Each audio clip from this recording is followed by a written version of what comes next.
Hello, everybody, and welcome to another one of these incredible Link to the Past interactive races. My name is Imosaru, and I'm going to be joined momentarily by the lovely Gesellschaft, my dear friend. Today is kind of a special, super duper cool interactive race.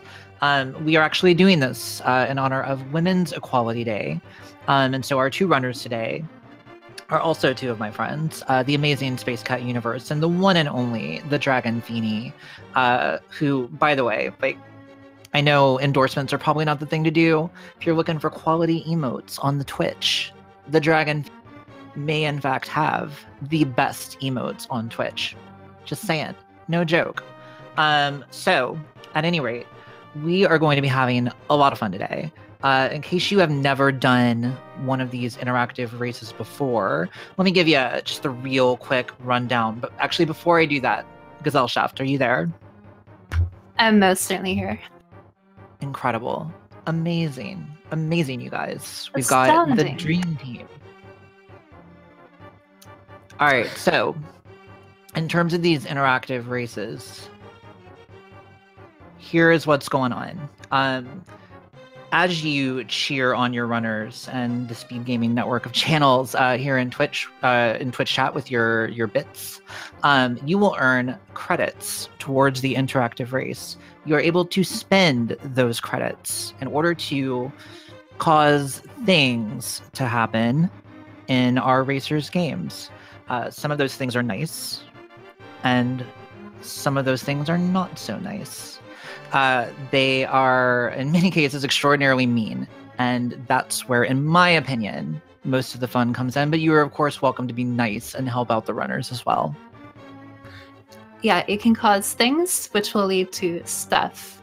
The way runners react and have to deal in different scenarios is really quite interesting, and just given the nature of the changes, it can just produce all kinds of results. So definitely don't be shy to collaborate with one another, or devise a plan if you know where the runners might be going to next. It can be a lot of fun. Absolutely. And, we might give you guys some pointers on some, advanced expert, S-tier strategies where you guys can apply those at various points in the race. Some of our most popular effects, you can actually give them ice physics literally anywhere. That's super cool.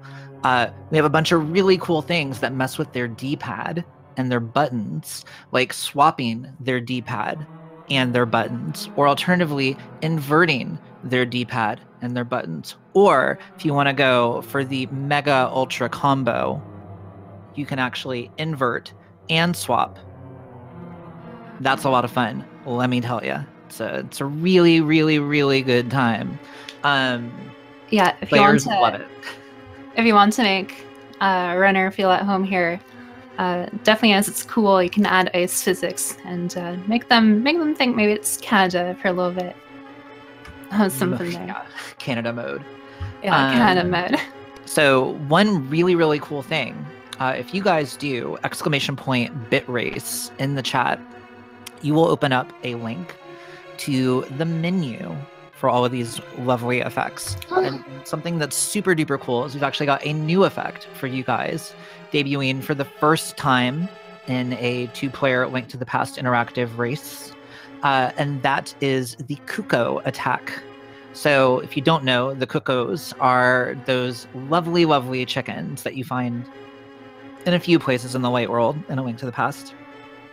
And in the vanilla game, if you attack one of them for long enough, they actually will sort of like work together as a chicken force, and they will come after you. And it's really laggy, and actually they do a decent chunk of damage if you're caught like right in the middle of it.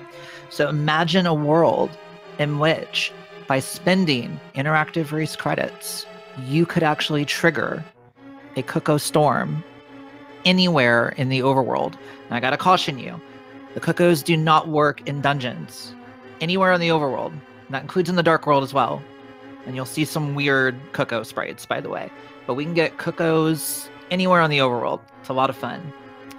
So definitely give that a try, because it's good for the players, it's good for your soul, and it's good for the memes. And the planet has a shortage of memes, and so we can all do our part. Yeah, so be a good patriot today. Yes, it's all about patriotism.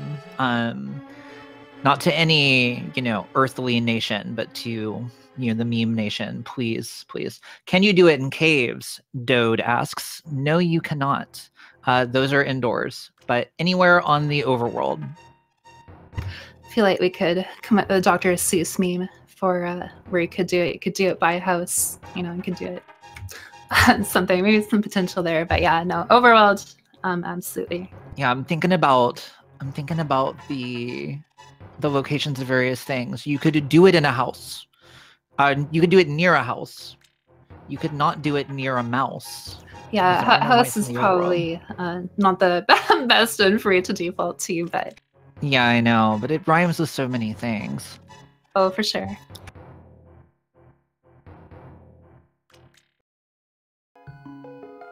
All right, so I think we're just finishing up getting, oh, there we go. We've got some action going on here on the stream.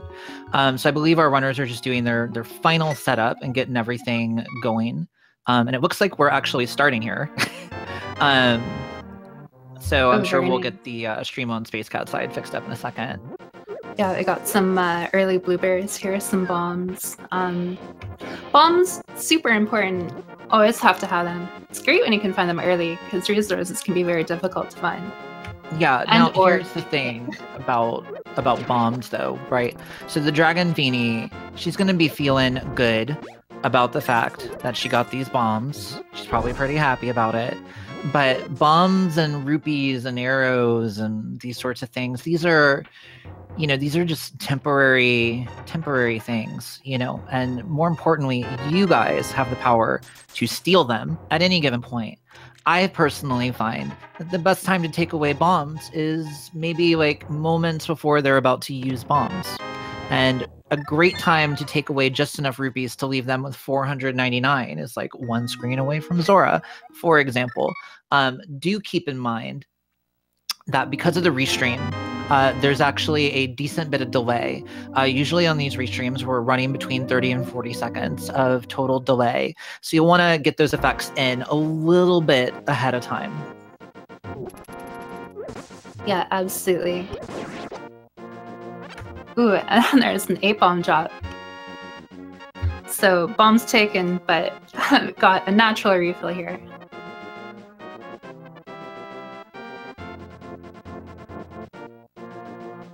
Yeah, so she's heading over to the tree poles here, which is very good. Have different rewards they can get to go an enemy and get some early resources here, and they'll be very important, but they're ultimately all in your hands.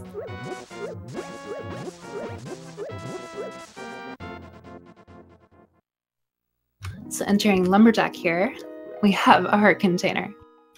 So unless we need Dark World via Aghanim, probably there's a chance you might not ever see him here. Yeah, that's always a nice thing in these interactive races when you don't have to do Aghanim. Aghanim's tower is one of those dungeons that's actually kind of painful to climb multiple times. And so when, chat has the ability to just kill you at any given moment, that can be a little bit obnoxious. But it's also just more dungeons you have to finish, more bosses, and that's just more opportunities for us to screw with them. So unfortunately, we're going to have to try harder to screw them over in the 7 crystal dungeons we know they'll have to complete. Yeah, and already we hear SpaceKat has one of our mini sprites, Meatwad, and both finding Power Glove in the forest. It's a great find.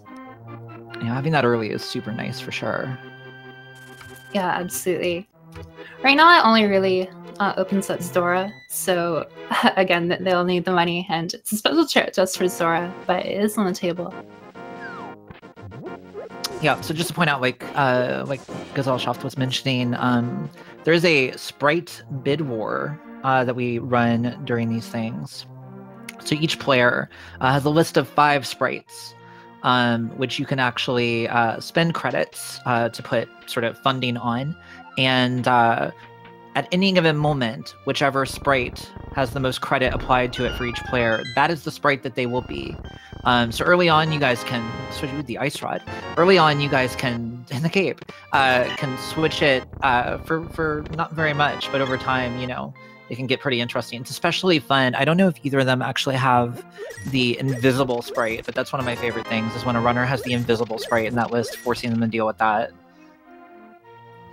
Yeah, definitely. The interactive sprites really cool. And of course, our runners, they might practice certain lineups during the course of the game. So if you change the sprite, it might change kind of how they maneuver or are comfortable with maneuvering.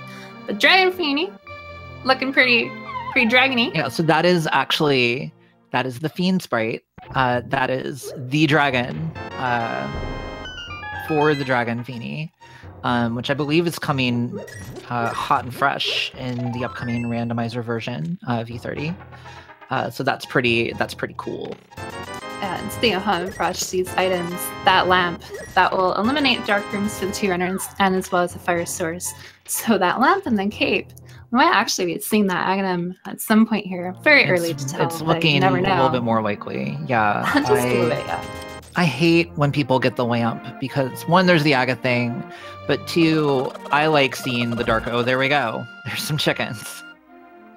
She escaped indoors, but hopefully by the time she gets back out, there might still be some chickens. Yeah, absolutely. They have a lot of money here, so they're even more money. So they're kind of running away with all their funds here. Got to the ball vendor and almost have that Zora money. Yeah, I'm sure that, you know, they won't have it when they go to Zora. I have faith in chat.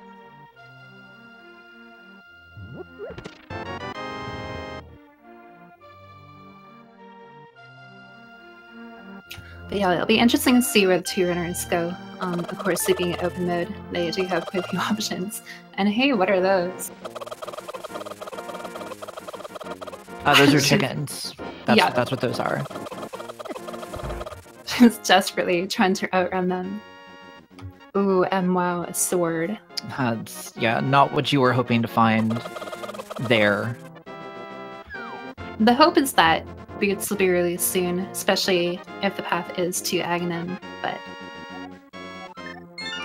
yeah, Heart Container right there. Both of them not opting to go for the item. They're just gonna check it and save a little bit of time in regards to that.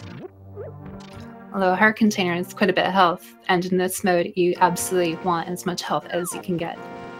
Although even if you have as much health as possible, there is an instant kill command, so even that will not necessarily save them. Yeah, that instant kill is a ton of fun. By the way, I remember I did one of these against Willard, and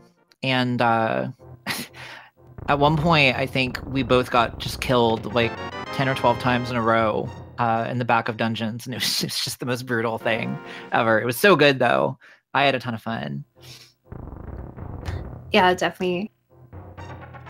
They look kind of fun to watch and painful at times, but I'm sure to play them probably a little bit of the same too. Yeah, so I think, you know, one interesting thing, having played in a couple of these, is that, yeah, there you can see occasionally the cuckoos are maybe not quite cuckoos, but yeah, they are cuckoos. I was going to say, if the amount of Zubats in Mount Main is infinite, then maybe somewhere leaking out, but is that the purple chest anymore? That's like compressed into cuckoo shape? This is a little scarier than it's initially led to believe here. Honestly, the lag is the hardest part about it. Like, it lags so bad. The game, if you thought that the lag from the red boomerang or the silver arrows was laggy, wait till you try Cuckoo Storm, because it's so much lag. Yeah, and a clutch 8 drop for Feeney here. She had just the one bomb, no magic. She nailed it anyway, but what a very fortuitous find here. Yeah, that was super nice. Meanwhile, SpaceKat opting to go ahead and jump. Ooh. Oh, wow. Jumping up Death Mountain. Unfortunately, doing it without that mirror. I wonder if she got credit, by the way, if SpaceKat got credit for turning in the uncle. I think she did, or the old man. I think she did because, yeah, she did. Okay, good. Yeah, so that's fortunate. Actually, if she were to die, that is probably the most ideal position. And it kind of actually really worked out. It now forced her to go to South Shore. So, or not, if she had chosen to go. Maybe to Eastern. Yeah, but we know where the mirror is, so hopefully she does go there. Probably before going to Death Mountain. You know, realistically though, I think, you know, when you look at the numbers and statistics, I think that the seed, it was, well, maybe not quite screaming, but it was doing like a Shakespearean soliloquy about Sahasrarla's hut. Meanwhile, Feeney, I believe, just found the flute in the back of the scape there. So she is she's making some plays right now, the TheDragonFeeney is. This is true. Makes sense though, the lamp, and then being able to use the glove to go in the back of escape. Can check the 3 chests there, and then of course get to the middle chest. So making certainly good use of the lamp. Oh yeah, no, this is actually a really smart, logical play, I think. With the glove plus that lamp, it's actually a pretty clever play to make at this point. Yeah, it can be really easy to forget about Hyrule Castle type area, especially if you say done Lost Standard and then go to Open, or just in general. And finding the book, wow. Yeah, quite the play indeed. The flute and the book. So the TheDragonFeeney thus far making all the right plays. SpaceKat we don't know if this is the right play yet or not, but definitely missing out on a few really nice items that are going to speed Feeney up. But here's the thing. We're looking for some hot race action here, right? So, you know, the TheDragonFeeney has a lead. And I think that the correct response is to slow her down. I don't know how you guys feel about it. That's just what I think. You know, so I think we should maybe consider showing Feeney a little bit of that interactive race love. You know what I'm saying? Yeah, absolutely. The way Rando works is, of course, sometimes the way you go about can be very fortunate in terms of routing. And so the fun of these races is you can give someone who's, you know, more likely in the lead more of a challenge, you know, kind of establish that they need to earn their place in a sense. But a lot of control to the players. So meanwhile, I see somebody in chat whose name I'm not going to mention trying to give a sword upgrade, working on that sword upgrade for Feeney. And while I applaud your niceness, I have to say I think you might be biased. Possibly some shenanigans here, but another Cocoa Storm for Feeney's, and with only a heart and a hash, just be very careful. And another sword. Wow, that's really huge.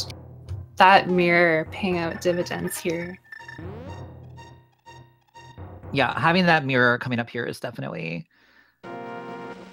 you know, it's too early to be like that huge of an advantage, but just, you know, on principle, coming up here with the mirror and being able to get more done in one trip is pretty awesome for Feeney. Just also, like oh my god, is that the goose for the bunny sprite for Feeney's dragon? That's so good. That's so perfect. Oh, half a heart here. Cocoa Storm, get indoors. Wow. She's gotta get indoors. Barely. That was really good. Yeah, Death Mountain.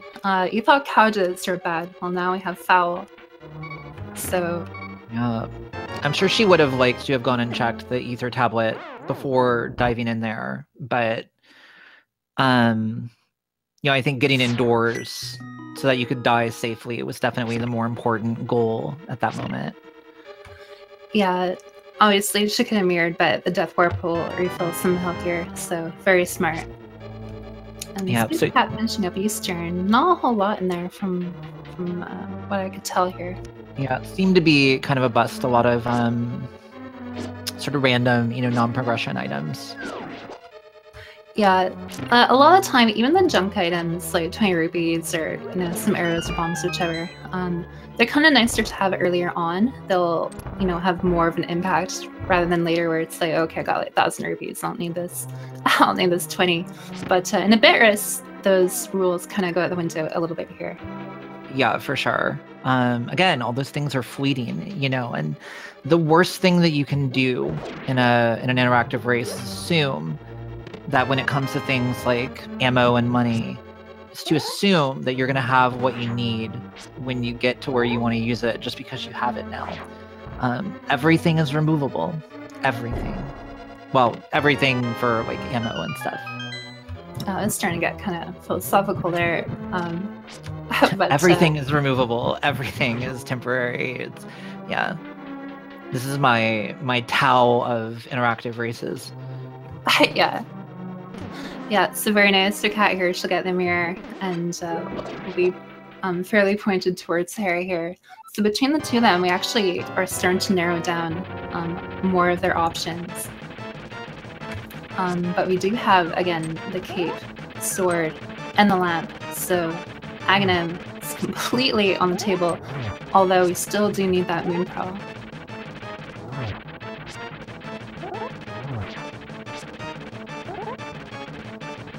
Yeah, Fiend taking it pretty safe here with charge spins.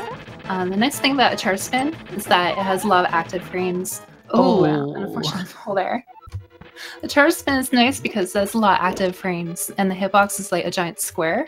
So if you're not comfortable with the sword slash or like the fighter sword where the slash is smaller, you can definitely use charge spin to great effect. And of course, if you hold out the sword facing Moldarm, it can help prevent falling.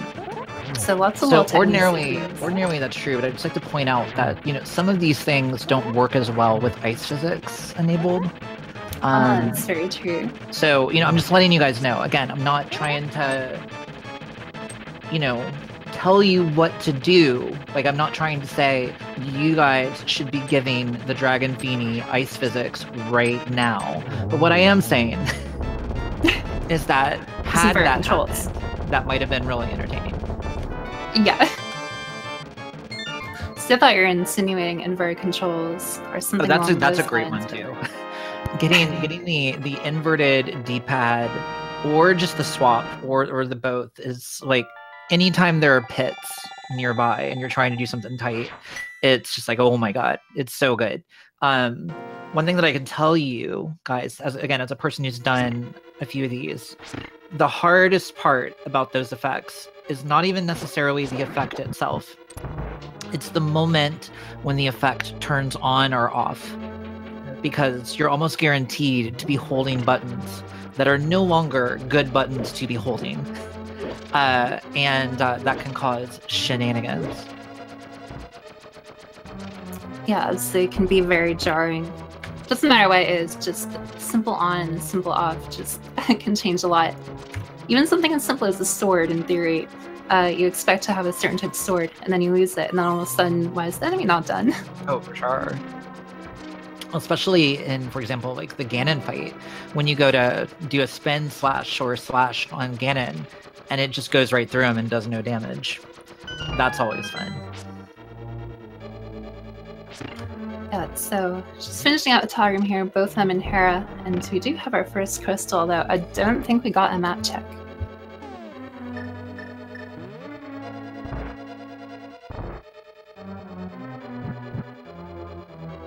Yeah, I don't know if we got the map check, but I think at this point, I'm not sure what else they really have to be doing, you know? Yeah, so. It was kind of like, even regardless of what Hera was, they're very funneled. They have Zora, of course, Feeney has Eastern, but the mirror and everything, just, you know, Hera was, it made a lot of sense. We'll have to see where she decides to go. I mean, if I were her, I would probably be going to Eastern right now, but I don't know why she's walking. Did somebody unduck her flute? Because that's pretty great if you did. But it's one of my favorite effects, by the way, is the unduck command. It's a great one. It deactivates your flute, forcing you to walk all the way back to Kakariko and activate it again. But we know that Eastern was just junk, so actually going and turning in this bottle here on Sick Kid is definitely, hopefully, the right play here. Yeah, still looking for that pearl. And now I'm looking pretty good. Of course, there is an item on the pyramid, but you don't want to go too quickly to Aga if you can't even do anything in the dark world past more item. Yeah. If you are a fan of... Oh, sorry. No, go ahead. I was just going to say, if you are a fan of the national anthem or the memes or the like, you might have to get used to hearing this tune. Especially if you're a fan, you can attempt to hear it a lot more should you choose. But if you're particularly patriotic, you can have a field day. Yeah. Now, I'm okay. So we're going to Eastern. This is unfortunate. It's going to give SpaceKat a little bit of time to catch up here. I think, you know, it's looking like the seed wants you to go to Aghanim, but I'm wondering if we'll see from either of these players the fake flipper to the waterfall cave to hopefully try and avoid that with that moon pearl. Yeah, that would be really interesting. Again, with the moon pearl, they can do the water walk glitch, so it does let them into the waterfall cave.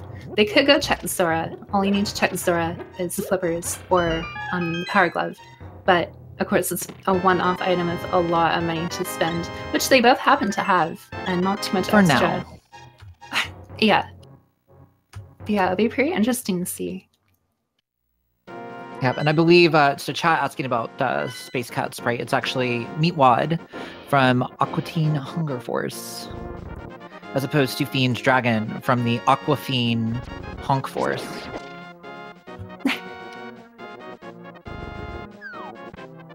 I'm really curious to see male upgrades for the two of them. That's one thing I really like to look at too with the sprites. Obviously you have the base sprite, but it can always be fun to see what the male upgrade will do to it as well. Yeah, I can tell you that in my opinion, the red dragon is actually my favorite color of the dragon. Yeah, because normally the colors go green, blue, red. So, I mean, red dragon, that's pretty straightforward, but we're starting off the blue dragon here. Although, they do have blue mail. Yeah, no, she got blue mail, so she started, okay. she would have been the green dragon early on. Gotcha, okay. Yeah, she started as like a Welsh green, and then she's becoming whatever the blue one is, and then eventually we'll get the Chinese fireball for all the Harry Potter nerds in the audience. Yeah, it's my bad then. Things happen pretty quickly, and it makes a lot of sense when I think back on it.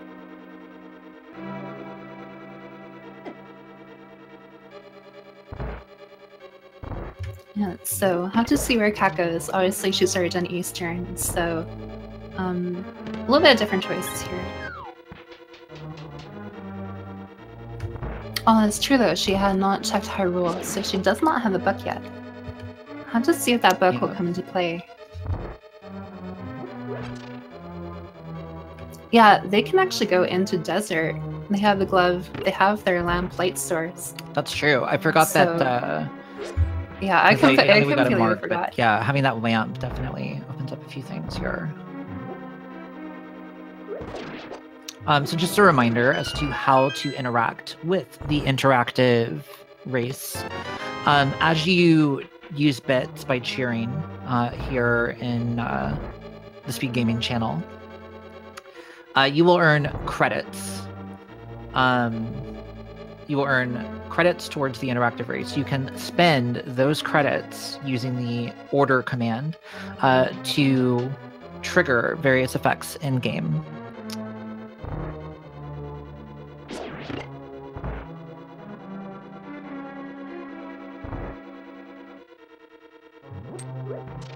All right, so it looks like SpaceKat doing so. Oh God.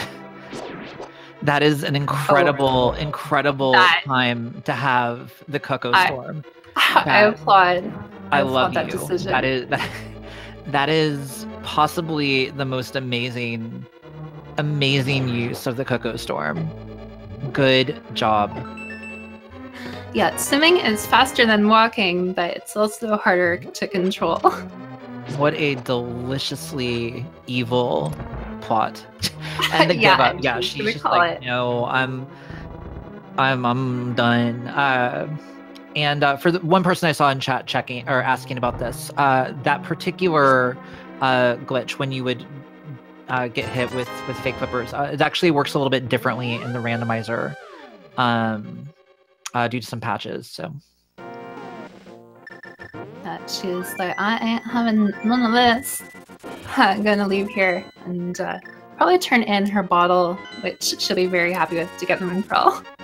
Yeah, most definitely. And then, and then she won't feel too bad, honestly, about bailing out of there because, frankly, that fake flipper will get way more attractive once she has that moon pearl. Yeah, absolutely. It's really funny, too, because, again, she went out to Death Mountain and she didn't have the mirror. And it's kind of like, oh, okay, I'm done here. And then she was attempting to go to Zora. It's like, oh, now she had the pearl. Oh my gosh, the TheDragonFeeney getting the crowd working together to upgrade that sword.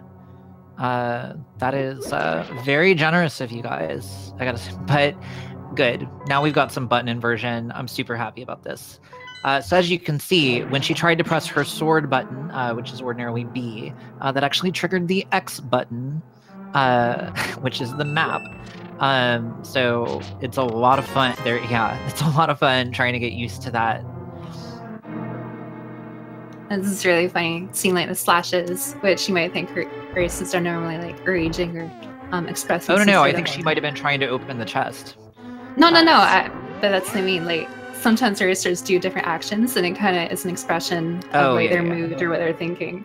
But she's just in front of the chest, like slashing, but she's trying to open it. She was letting off some frustration chest opens. Yeah, definitely.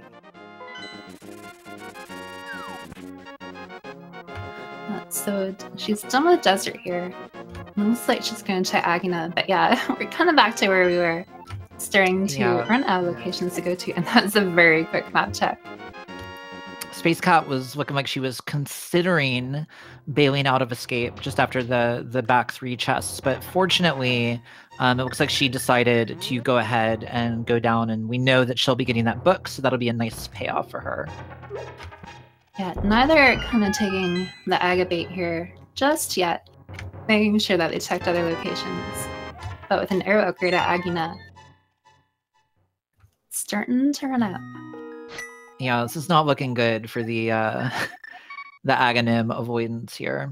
We do still have the front of escape. I think there's going to be, what, 1 or 2 more items in there?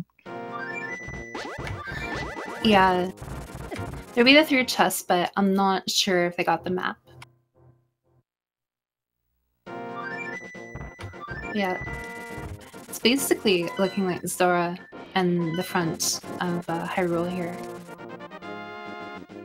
Oh, and Ice Rod Cave, it looks like at least Feeney hadn't checked it. I don't think SpaceKat checked Ice Rod Cave either, though. I think she checked it, but I don't want to say for certain.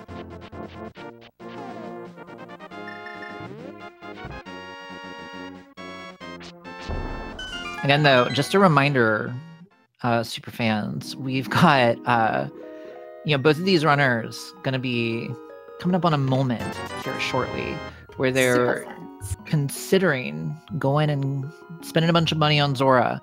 And, I'm just saying, if they didn't have that money, that sure would be funny,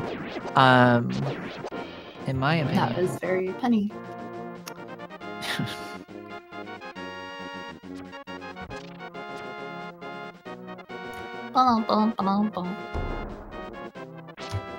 It looks like she's going to go for the fake flipper here, too. So if you have Cuckoos on standby, don't be afraid to release birds. Feeney definitely getting lucky. No Cuckoo Storm for her. God, that honestly, I'm still just so pleased about that Cuckoo Storm in the water. That was just That's really good time to use it. It was so good. Yeah, using the game's environment to your advantage. It's often the best time to use various effects, just because it pairs so well. Kat here activating her flute. I don't think for the first time. Yeah. All right. So is Feeney gonna make it all the way to Zora with 620 rupees? That's the question. I see some people trying, but there's a delay. Oh. Well. But not enough of a delay for her. She is now rupulous. Kind of contemplates life for a second. I also, yeah, she's exactly as happy as I hoped she would be.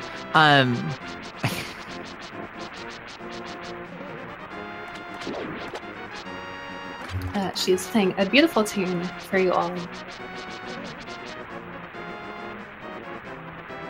So I think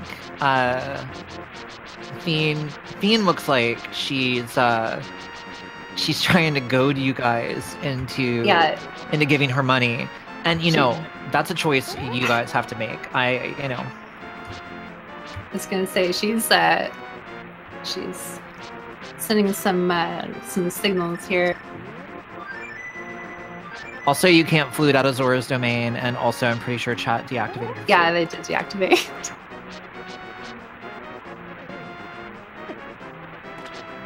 Oh, she is unrelenting here, wow.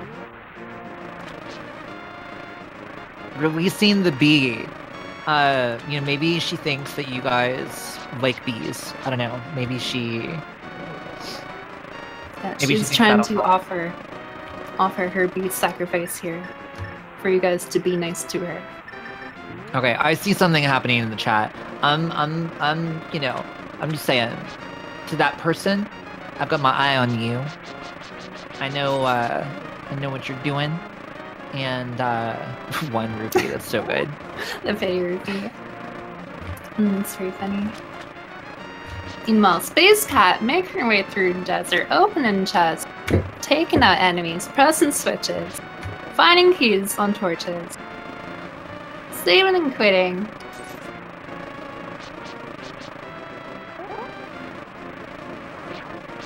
Okay. Oh, we're getting there. Fiend's commitment to this bit is, I gotta tell you, it's kind of like it's like a Tim and Eric joke, where like it starts off kind of funny, and then it starts to get kind of like dull, and then it becomes really funny. You know what I mean? I think this could go that way. It starts to wrap around again. Can pretend like her sort of slash it's like tap dancing for money. It's like, okay, we're getting there. Okay, look at this. She's walking to Zora. She's walking over there. She is so confident in the fact that she's gonna get these rupees from you guys that she's saying, look, I'm gonna go over there. I'm just gonna stand here and I'm gonna make it clear what's about to happen. She really doesn't want to go visit our friend Agnum here. Poor the best part is it might still be required. Oh yeah. It probably is. Yeah, it probably is. And, okay, she gave up. Okay, go, do it. Send them. Yeah, Send now the money we now. give her the money. Now we give her the money. Obviously. Actually, wait. Give her the money on like the third floor of Aga Tower. Oh yeah, let her let her get invested first.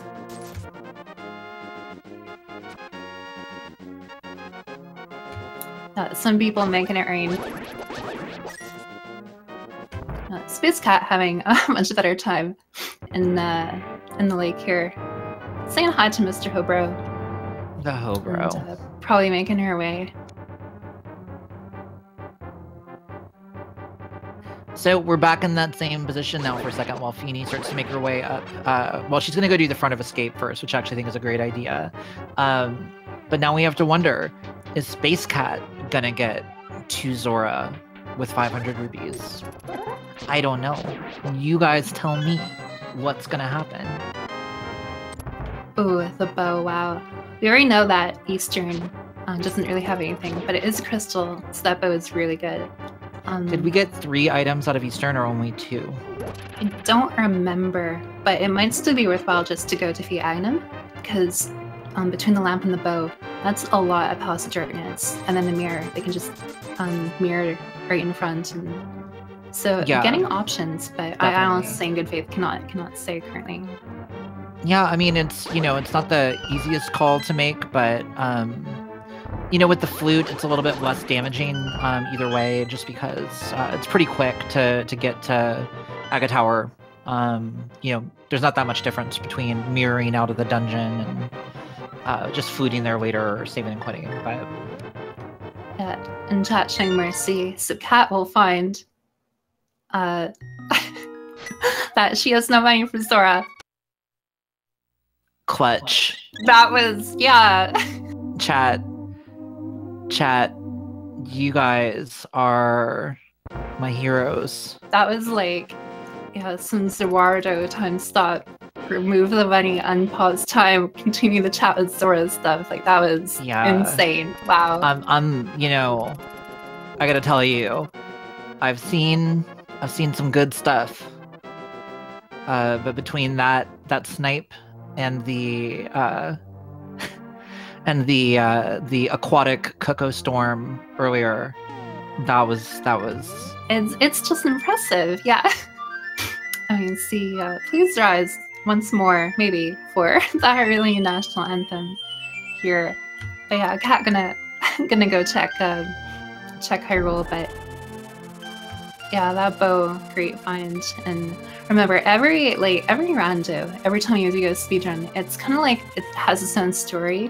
You're painting a canvas, and the cool thing about interactive races is that viewers can paint that canvas. They can entirely change the narrative, so it's really interesting to see. And then, of course, just that moment with Zora. Absolutely. It's beautiful. And if you guys could just continue, keeping with the canvas metaphor, if you guys could just continue painting just happy little trees of pain you know, off on the horizon of these beautiful Bob Ross paintings. That would be incredible.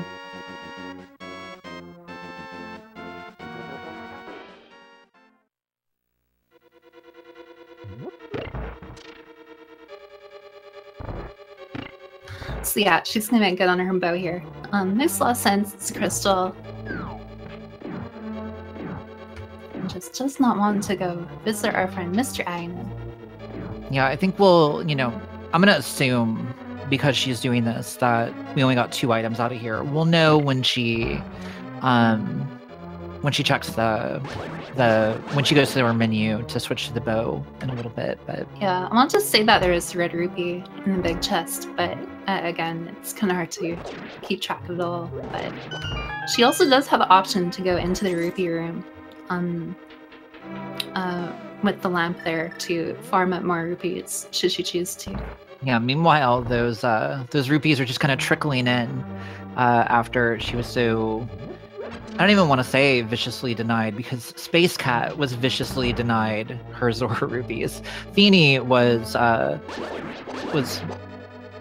she was just denied. But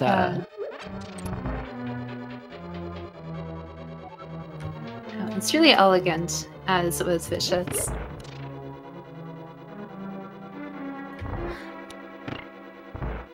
All right, so I did miss the menu because I was looking at SpaceKat's side, but I think chat was saying I think there is actually an item on Armos.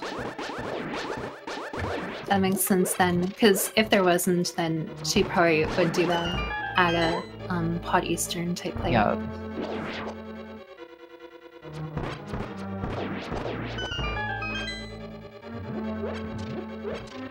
She is making sure to be full stocked on arrows. Thanks to the upgrade, she will have 45 GUs, but Armos without arrows is a pain. Ooh, getting bopped out of the quick kill, unfortunately, but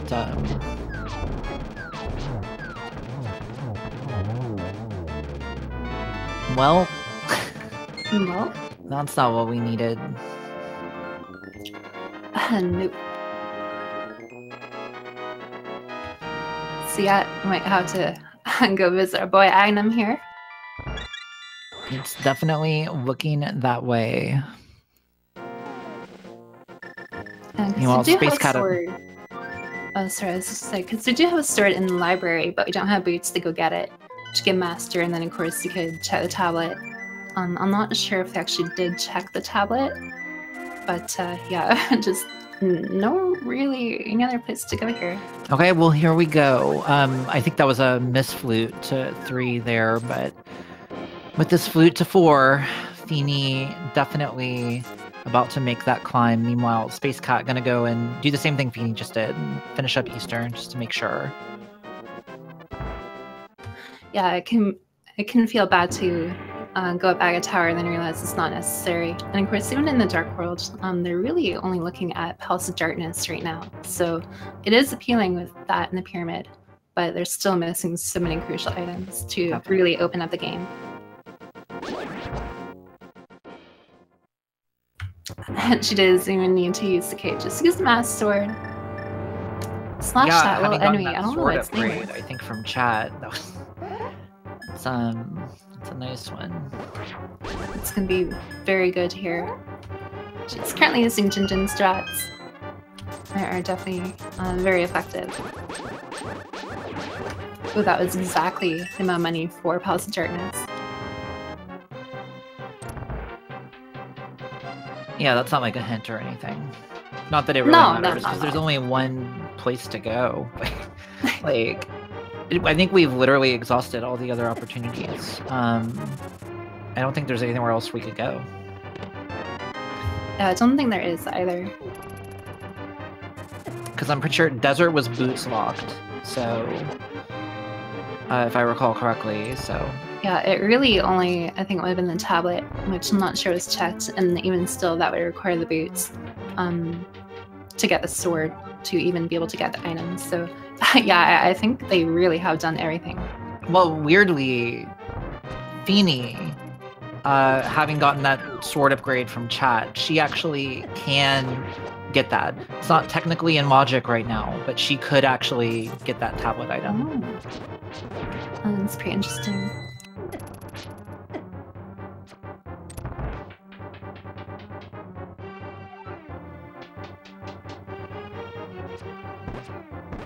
Yeah, so Kat gets the crystal here. Not too happy just to get the bombs, but imagine we'll see her make her way to Agatar here very shortly. Ooh, red spear guards can be such a pain, and especially these rooms here with ice physics and having to move in a precise location. Yeah, if you're a person who's ever done the vanilla speedrun of this game, some of these Aga Tower rooms are actually, for being relatively early in the game, they are kind of shockingly technical rooms. The Circle of Pots room in particular can be actually very technical for such a quick room. And having ice physics in there changes literally everything, so it's a lot of fun. Yeah, absolutely. She did get past the one room where you could fall down, or of course this turn 2 here, which one tile movement, she very gingerly. Yeah, I liked her decision to actually just take out the bow and oh my god, what a dodger, that guy up there. It's incredible. Aim of Hawkeye. Yeah, that guy, like, the jukes from that guy were pretty epic. Oh, it's the last guard before Aga. It's like, It's until true. today, he never had to ever do that much. He's always the last guard. No one ever got to the top of the tower. He's ready. He spent his whole life training for this. It's like, it's what he was born to do. I make $5 above minimum wage, but I love my job and I'm ready. I was recently promoted to assistant manager, and I am ready for what's coming. So, fun little game here. Aghanim is kind of like a glorified cutscene of sorts. The blue balls are RNG, so if you watch in chat, even though we're a little bit here into the fight, you can add a guess if you want. And already we're getting a couple here. 3 is average, and every multiple of 5 cycle will be a lightning phase.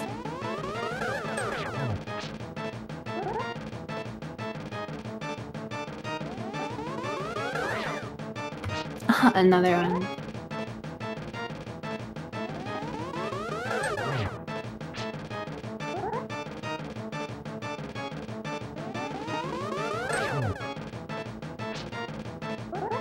Alright, so after all of those shenanigans, Feeney definitely still in the lead. You know, probably got like a, barring any sort of catastrophe, you know, 2.5, 3 minutes here maybe, depending on how things are going. And a lot of her actual lead is that sword that chat gifted her, because that potentially allows her to break the logic in a couple ways. So we'll see if maybe chat forgot that she needs to check that pyramid item. But we'll see if maybe chat can even up that sword situation. That pyramid item is a big 20, so yeah, that's disappointing. Yeah, we have catfish, which is the only real item left there, but otherwise House of Darkness.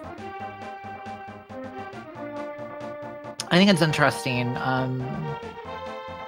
I almost would have considered doing catfish first, and then saving and quitting and just taking the portal back over.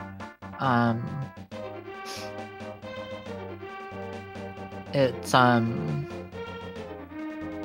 probably unless we find boots at some point, you know, in the near future, it's probably the fastest we were ever gonna check catfish, but We do have a map check here with that pen and pause of darkness. So here's to find, see if we find some Titan's Mitt or other progression in there. But yeah, because they've done the Zora area, Catfish is pretty isolated, so it does make a lot of sense. Go check Catfish and then just go back to the Aga portal.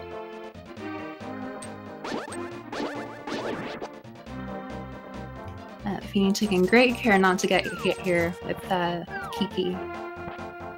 Let's see how to go and get them all over again.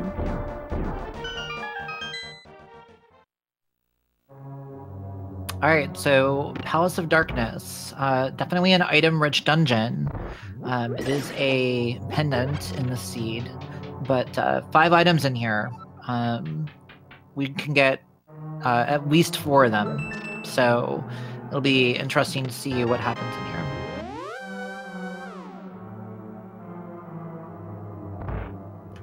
here. Without the hammer, they cannot finish it, but really, we're gonna have to get the hammer or something really soon here, open up the world, so curious to see just what it is. We could get the hookshot, which would open up more of Death Mountain, but also open up with Dark World here. But we do find a quesadilla platter and bombos. And bombos medallion very handy.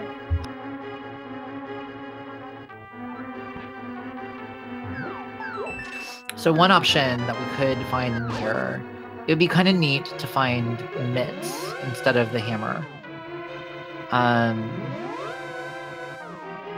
Yeah, I feel like mitts is probably more likely, but we'll have to see here.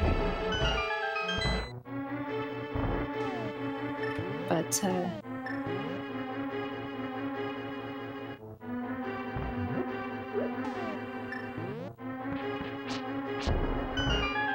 all right, so SpaceKat has finished up her Aga fight. She'll go check that pyramid item, and we'll get a chance to see, will she be heading straight to pod, or maybe she will make the catfish play, and we'll get to see what's up there.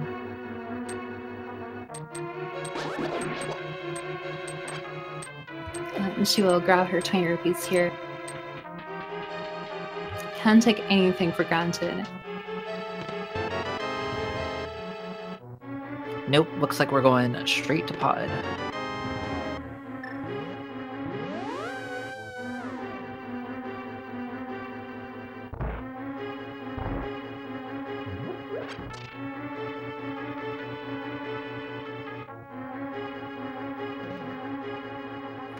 I love the not quite purple chest sprite. It can be really funky because there's obviously no shadow, and yeah, just a very small sprite. It can be easy to underestimate kind of your positioning here. Yeah, it's really interesting. You know, one thing that you don't always think about when you're looking at the vanilla Link sprite in this game, and a lot of the sprites are actually 2 pieces. The head is actually a separate sprite. It's animated separately. And that's certainly true of, like, for example, that Zora sprite that SpaceKat's using right now. So when they make the sort of smaller characters, like the purple chests and stuff like that, they actually just don't have they have a blank head sprite. And that can really mess with you if you are used to using the head as part of, like, alignments for things. So it's always interesting to see how players adapt to that. It's one of the reasons why you'll see a lot of rando players using the sword or the shadow for lineups, but this sprite is so low and so squat that it actually covers the shadow entirely too. So it's actually one of the more difficult ones to do lineups with. Yeah, it's so squat. No, but it's absolutely true. Different players use a lot of different alignments and visual cues. Some players even use multiple ones, but yeah, the effect of even a sprite change can be really impactful depending on the player. And of course, depending on the sprite. Again, the invisible sprite is a pretty fun one too. Yeah, both in pod here, and then Dark Maze. And DragonFeeney getting the big key. Yeah, we're down to just the last few chests in this dungeon, and we still haven't gotten our meaningful progression here yet. So But here it is. Big chest, big progression. What's in here? The hook shot. baby. Okay. Oh, baby. Yeah, so that hook shot's really good. They can get more access to Death Mountain in the light world. But of course, when you're in the dark world, you know, maybe check out more in the dark world, because that lets them get across to East Dark World, where they have Skullwoods, they have Thieves Town, and they can even wrap away all around to the High Cave there. And they actually have a lot of items almost for Swamp too. So I have to see where it leads them. No, I mean, I think in Swamp we just have we only get 1 in Swamp because we still don't have the hammer. Yeah, I just mean by the time they wrap around and no flippers. and do the tour. Yeah. But I think we're gonna walk around and the question is whether we'll get the catfish check prior to going west to Village of Outcasts. You really want that catfish check. You know, there's only a few times in a run where it's actually like reasonable to check it, and this is kind of the last one. Yeah, absolutely. It makes a lot of sense. It's isolate and whatnot. This is kind of funny. Yeah, I mean, it's one of those things where like you have basically two options with that catfish check. Either check it when it's fast and be disappointed, or don't check it, lose because of it, and get really, really angry. So I'm a person who always optimizes for the disappointed version of that. Oh, that's fair enough. It's very smartly using some money here. Not on Zora, but on potions. Yeah. Now, one thing to keep in mind with bottles, chat, is that there may come a time when people are trying a little bit more aggressively to murder our players. And there are a few different ways to do that. One really great one is to put them in one-hit KO. That's a good one. Also, if you're willing to go big, if you're willing to go, full aggro on them, there is an insta-kill option. You can just straight up kill them. And you may find that once that starts to happen to them, they maybe get a little bit defensive, and start trying to hoard fairies or other things in those bottles, and they may start trying to use those things to save themselves. And a great thing to do, I just want to point this out now so you guys are prepared. If they have a bottle that they would potentially be able to in the future put a fairy in, strongly recommend that once it gets empty, we fill that bottle with a bee. Just make it a little bit harder for them to do that. So these are just some advanced strategies that you guys can employ later on. Just remember, bee is good, fairies not good. We don't like fairies are like you guys' enemy. They take away your desire to kill, and that's just not fun for anybody. Like if you want to kill, that's what you want. Don't let them have the satisfaction of survival. Yeah, exactly. Fairy foul, bee is best. That's a really fantastic mnemonic device. That's just... Thank you. So Kat gets her hook shot here, and Feeney, it looks like she's going to check the graveyard. Being very careful with the Ropa there. Honestly, in the Dark World, things do a little bit more damage. But yeah, just going to continue her tour around here. But yeah, quite a little maze. Gets through it very, very nicely though. Yeah, it is definitely really nice having the mirror at this point, being able to route in, especially without the boots, you're not going fast over here anyway. Being able to route in the graveyard ledge right now is actually pretty nice.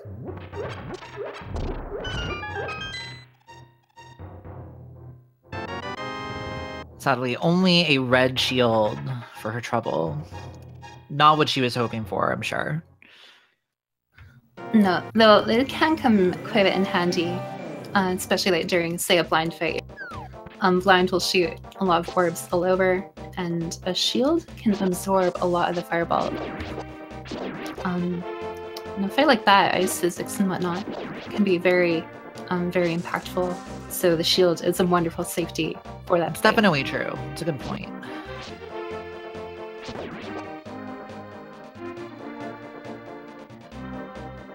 Unfortunately, with the blind fight, we do have the Cane of Burna, which tends to kind of trivialize that fight. But, again, even with the Cane of Burna, things can go a little bit wrong. And if you have ice physics and one-hit KO, and, if you, stack those things up, that can be a really interesting fight for sure.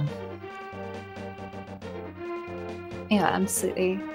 So let's see what Kat here does, whether she goes to check catfish or not. Space catfish. Some sort of joke in there, I'm sure, but... SpaceKat Fishiverse. Yeah, it's... I'm gonna tongue-tie, I'm not gonna bother. But indeed, she is gonna go pay catfish a visit, which I think is really cool.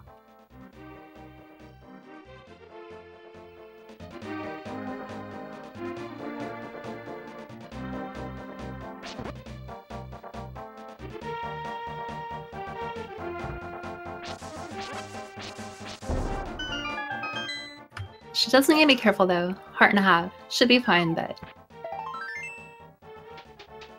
Yeah, fortunately, you know, she doesn't really need to go anywhere after this because she can do what Feeney did and just save and quit, which I think is actually a good bit faster than any other option. But it, you definitely don't want to die before you get that item if you're doing this for sure. Yeah, absolutely. Only piece of heart in the treasure talking here. So no hammer for Thieves Town to get the one chest in there, but she is going to go ahead, not worry about that. Probably hope that something like the hammer is already in here. Yeah, I think the only really interesting question there would have been, do you check the bomb hut and the C-shaped house before jumping in here? And it's honestly, it's kind of a, you know, 50-50 call, truth be told. I don't think it's actually that much better one way or another.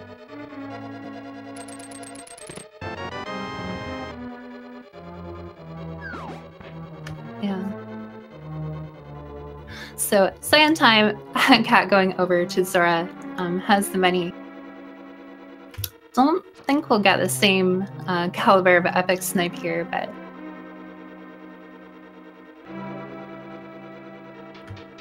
Yeah, I think it would be tough to match that again. That was so good. Yeah. And no, we got the item. Yeah. Well, if nothing else, there'd be some closure regarding that item there.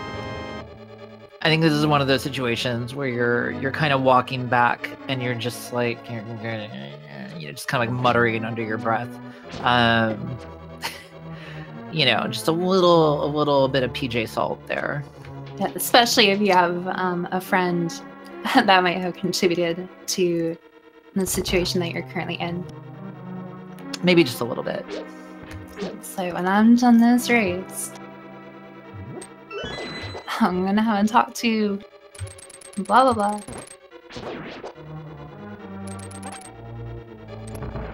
Yeah, I've never actually seen any relationships ruined over this, but I'm sure it'll happen at some point.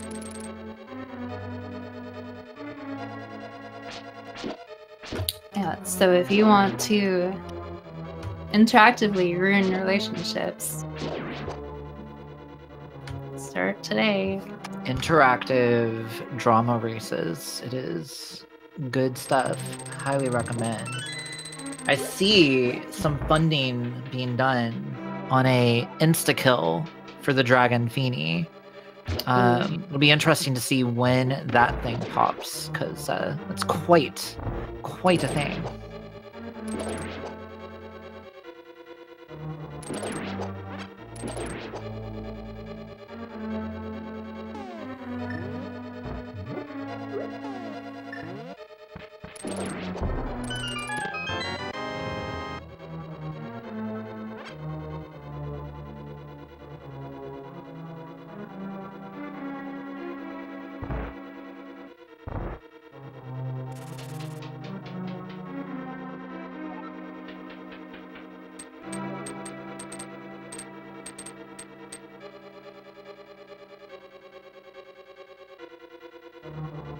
Also, I love that the dragon's name is Boop. Beep. It's a superior name. Beep boop. She's put this hookshot to some really good use here. You can use the hookshot to stun an enemy, and then when you take it out, you get access to a stun prize pack. So the enemies will drop a different item. But of course, the stun effect in and of itself is very useful, as well as adding to mobility. So just really good use of the hookshot here. Yeah. So unfortunately, I didn't see actually. Definitely, the key is not locked inside the big chest, but I'm not actually sure if there's an item in there or not. I think we got a fair number of dungeon items in here, so I wouldn't be surprised. Yeah. And here we go, entering the blind fight. Yeah, so there will be an item in the big chest for sure.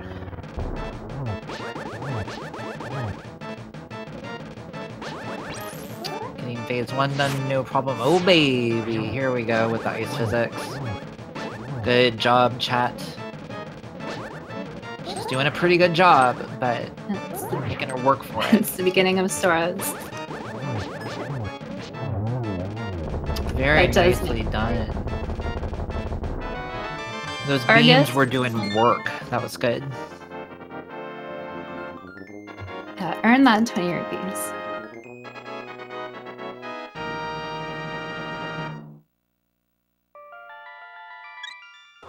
Alright, meanwhile, SpaceKat decided to dip into Skull Woods.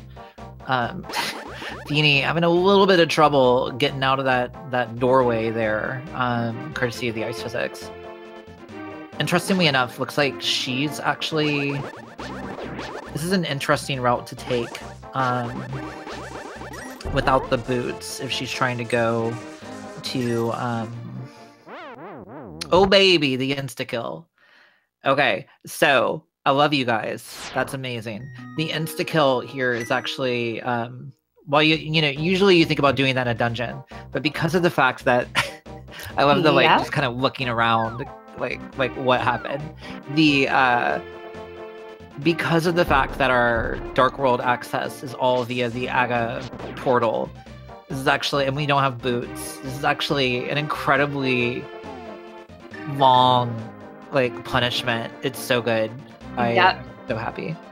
And have a lovely jaunt through Hyrule once more to get all the way back around. Without that hammer and without that Titan stub, no quick access into the east in Kakariko.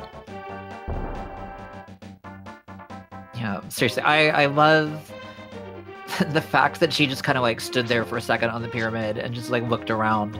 It's like, really? Honestly, that's my favorite stuff, is when the players just have that kind of like, are you serious? You know, kind of moment. Like that's the greatest thing. Absolutely, and especially because, like, okay, I'm going into the blind fight. You know, oh, it's gonna be kind of tough. Ooh, nice spell. Okay, that was a little bit tricky, but should everyone, you know, I got through it. Dun, dun, dun. And then, yeah. Oh baby. I think she got murked.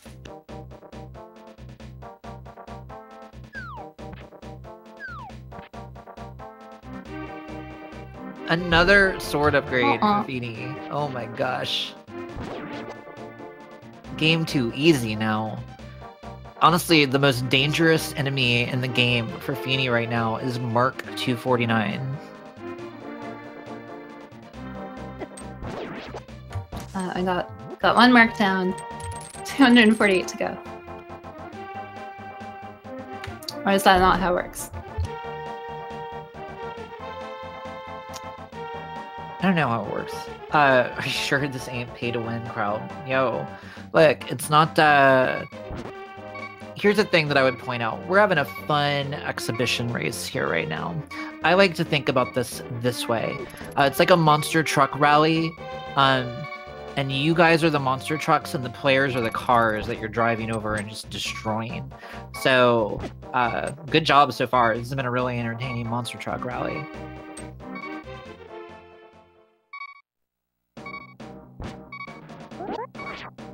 Okay, heart and a half entering the skullet. How are you thinking? Will I make it? I almost would have gone for the doorway just to get in there a little bit quicker. Ooh.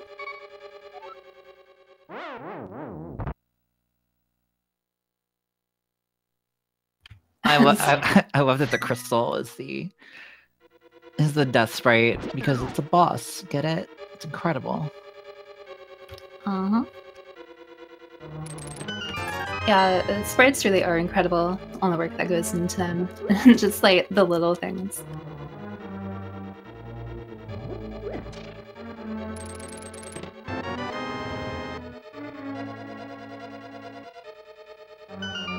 Yeah, still so far not too much. Yeah, Skullwood's not paying off so far, and unfortunately it's kind of an annoying Skullwoods too.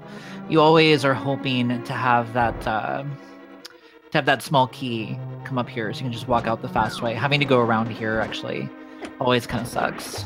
Yeah, what I like to do myself, especially by the mirror, is I'll go into the entrance with the big chest, and then I'll check the chest on the right.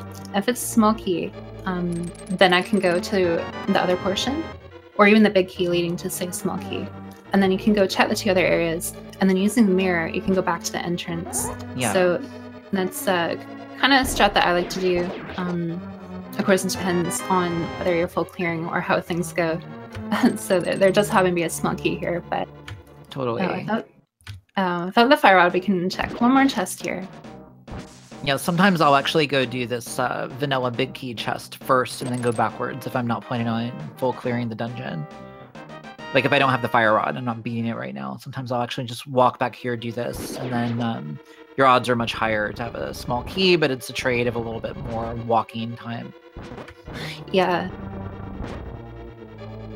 Especially if you intend to check this. In her case, she did check these 10 already.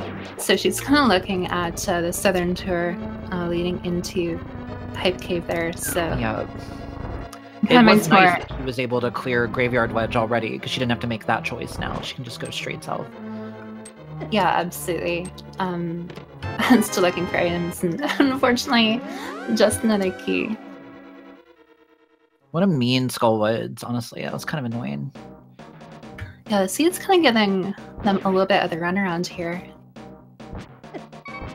It's kind of like funneling them, but also giving them a few options and at the same time. Not so much. Yeah, 2 hearts. Needs to be careful.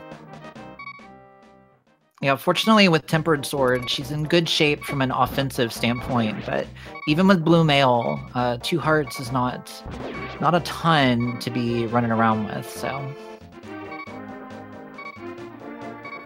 No, but if any enemy does get in her way, she has a very lovely Tempered Sword to take them out in one fell swoop here. Yeah, there are very few things that she can't one-shot on the overworld here. Which is good. It's a great place to be in. Yeah, so need 80 rupees, I believe, for the shovel game here. So at 440, she has more than enough. Cat is basically on just there on the amount here.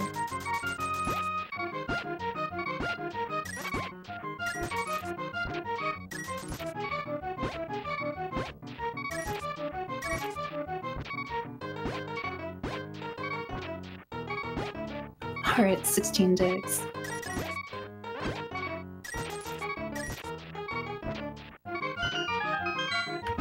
think that was 24. That was a lot of digs for a red rupee. Yeah, absolutely.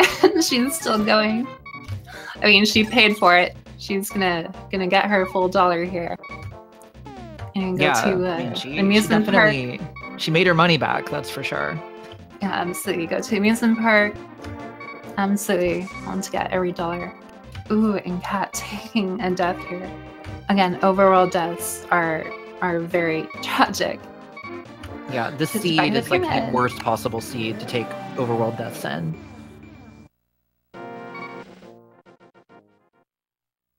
We are only 1 item away from that no longer being a problem for them, but that item does not seem to be happening.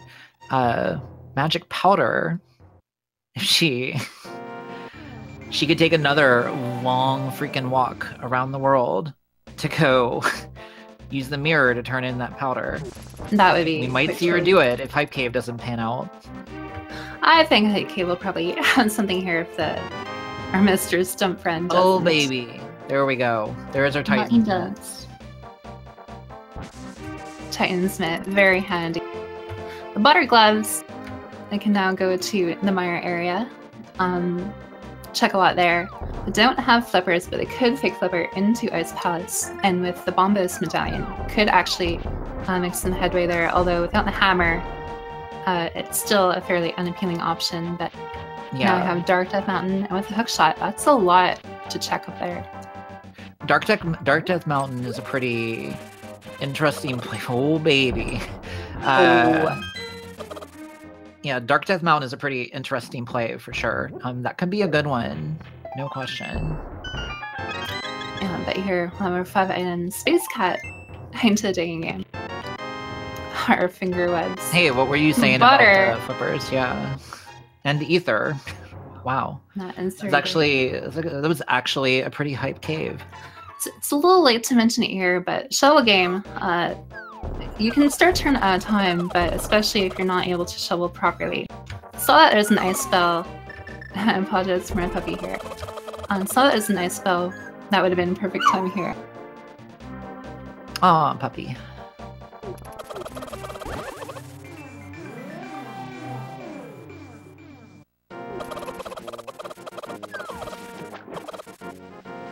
Okay, so Fiend might actually... Oh my god, the lag. It's so good. Feeney... I guess she did not check the lumberjack... Or, sorry, the hobo earlier. So she might check this. I wonder if she will do the Ice Palace play. Yeah, the flipper is there. It obviously incentivizes it. Without the hammer, cannot finish Ice Palace, and a large portion of it is segmented off.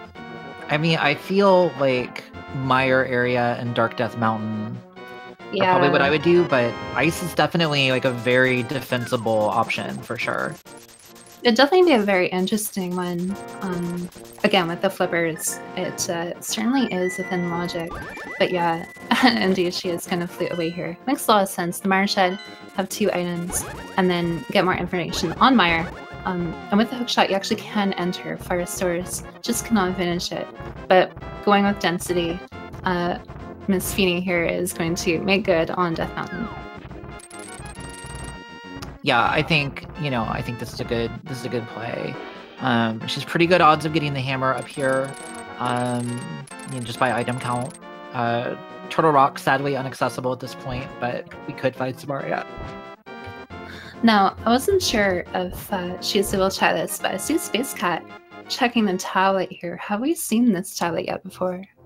I don't think we've seen either of the tablets yet, actually.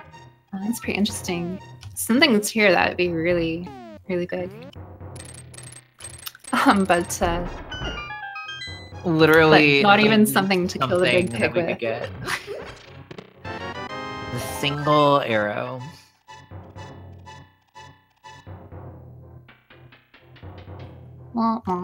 Or the receipt of approval arrow, as I believe some people call it. Oh, I haven't heard that one before. It's pretty interesting. Yeah, that's what people call it. It's the receipt of approval arrow.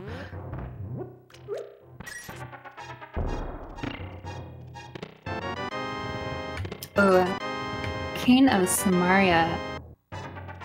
On 10 bomb upgrade. And some more money in a bottle, but the Cane of Samaria, that's really nice. Almost as nice to having the flute deactivated. That was so trippy looking. One of my favorite things. It's so good. If you need a Taro spin and turn into a different sprite, like that just looked nice. It's like a Sailor Moon cutscene. It's good stuff. That magical girl transformations.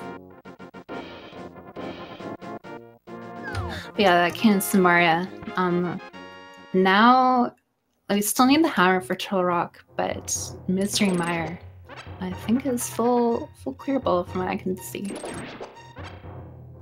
But yeah, definitely really good here going to the mountain. Then when she goes to Mire, it can be one trip here. Yeah, for sure.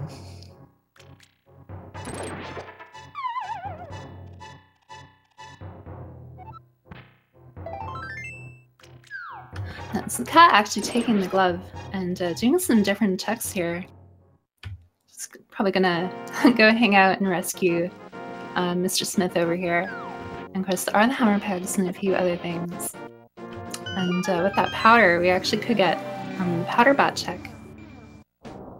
And this is actually, I mean, from a numbers standpoint, this play is not necessarily the one you would think would make sense, but it's pretty likely that your opponent is not going to be doing this. So it's the type of play that, if it pans out, can actually give you a pretty significant edge. So we'll just have to see. Yeah, it can be really easy to leave an area like this for a long time, especially if you're finding other progression. You just get pulled further and further away. Bloomerang. She is rewarded, yeah, with the best boomerang. The only good boomerang is the blue one, Yeah. so. And she is rewarded with the silver aggros. That will make Ganon much easier. Which may or may not be desired. Okay, so that was an interesting little sequence there. Like she was debating as to whether she was going to go do the magic bat or not, but instead she's I see what she's doing. I think she's gonna leave that portal there and then go turn it in. That's pretty smart, actually.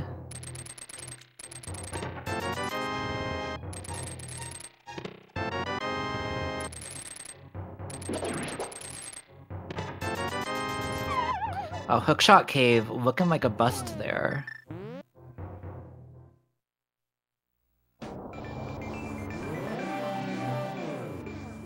It's definitely a nice check, but...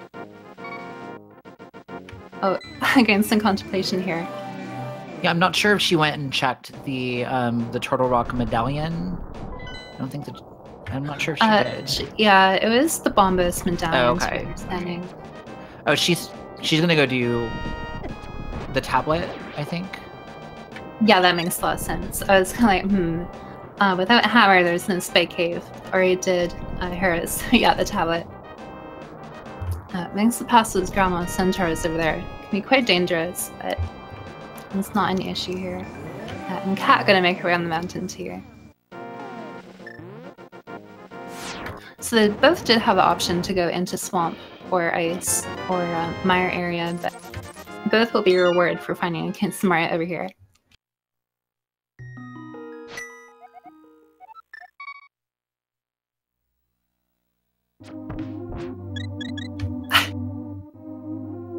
Trying to show the priest a little bit of love and appreciation for a health refill. Instead tries to snipe him. Don't know if I can agree with that, but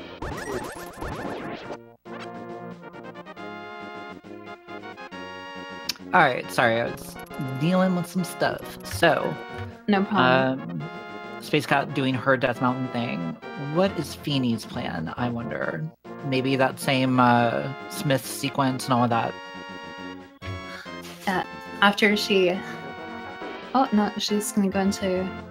Yeah, I guess she just will pair them together. I thought she was gonna activate her flute and then maybe go somewhere, but it looks like she might consolidate all the options together between activating the flute and, of course, doing these checks.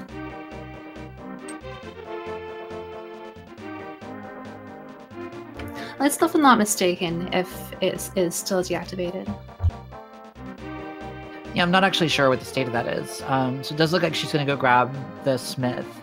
So I don't believe that SpaceKat actually did the magic bat check.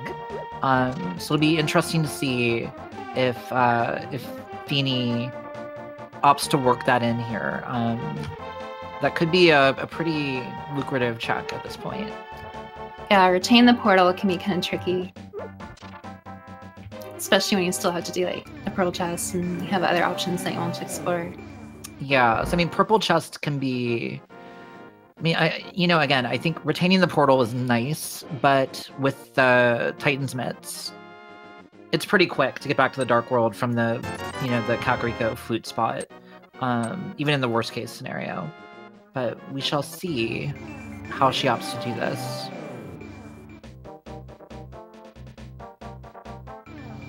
No, but both players looking pretty healthy. I got lots of bottles and butter restored. Still no boots. There is a sword in the library, but I'm definitely not appearing as soon as you might think. But here we go. Having the bat check. Looks kind of similar to the cuckoos that were summoned before, but not quite. And only hang out with a piece of heart. Sorry, what were you gonna say? No, I just said whelp. Oh. So I think it's after she does the sequence, we know we're not going to get anything in particular that we need super badly from this. So I think the question is, we've got two choices. We've got Mire area, and we've got Ice Palace. The entirety of the Mire area is technically one more item, or no, sorry, two more items than Ice Palace. So seems like a good play. We've got silvers, we've got Samaria, we've got everything that we need to get through it. So yeah, and we do actually also have one chest in Swamp Palace, but we won't talk about Swamp Palace right now. Yeah, I don't even want to think about that. That just sounds terrible. I like seeing the runners suffer, right? But I like it to be chat that's doing it. I don't like it when the seed makes them go to get that first chest in Swamp. Yeah. And the bad boomerang. Yeah, so my area makes a lot of sense. 2 ends in the shed, and then checkerboard makes 3, and then Mire itself having 2. So in this area, we do have 5 items. Ice Palace altogether has 3. Swamp does have 6, having the most items, but we can only get to the first chest in it without the hammer. So Mire looking very good. And I did not catch the medallion. I think it was Ether or Bombos, but I mean, odds are good that she had access, so yeah, no, absolutely. And if not, you just might find it in the chest here. Yeah, finding 40 rupees worth of progression in the Mire shed, so that's that's 40 progressions. That's a lot of progression to get. It's many progressions. Most items really only give you like 1 progression, so to get 40 progressions in 1 location, that's pretty rad. It's just good value. Oh, there's 20 more progressions, but so much progression. This area is so stacked. 2 main progressions and act transgressions. On grabbing progression. You are just killing it with the rhyming. I'll know it is. It's so good. Thank you. So it was Ether, I was mistaken. And taking a death here.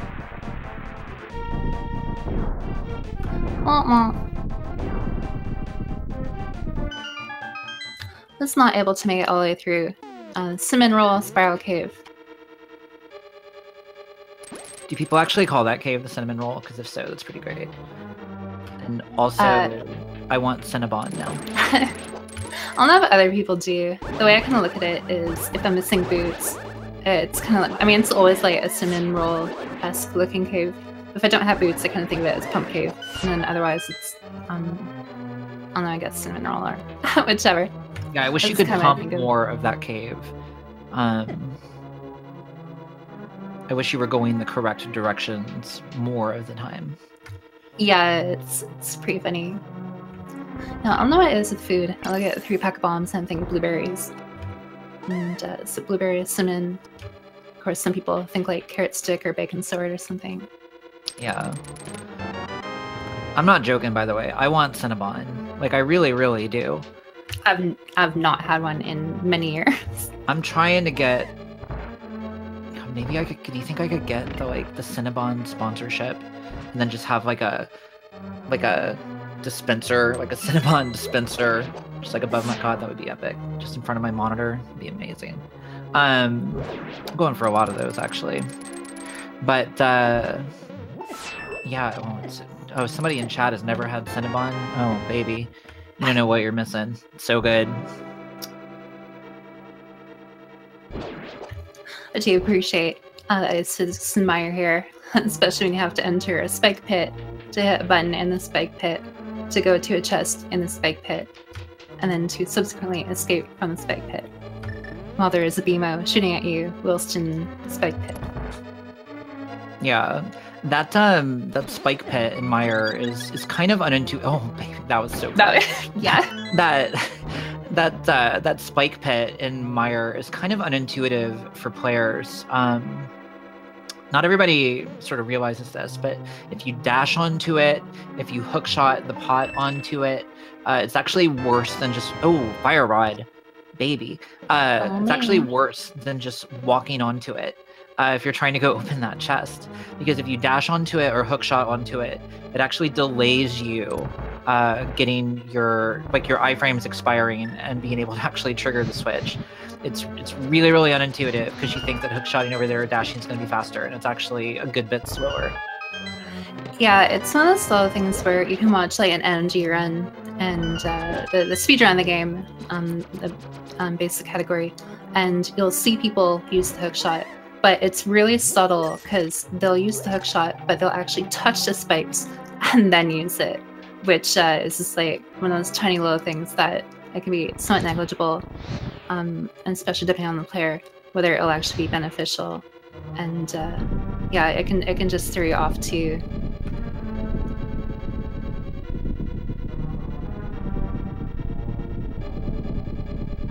But yeah, hookshot is a pretty interesting item.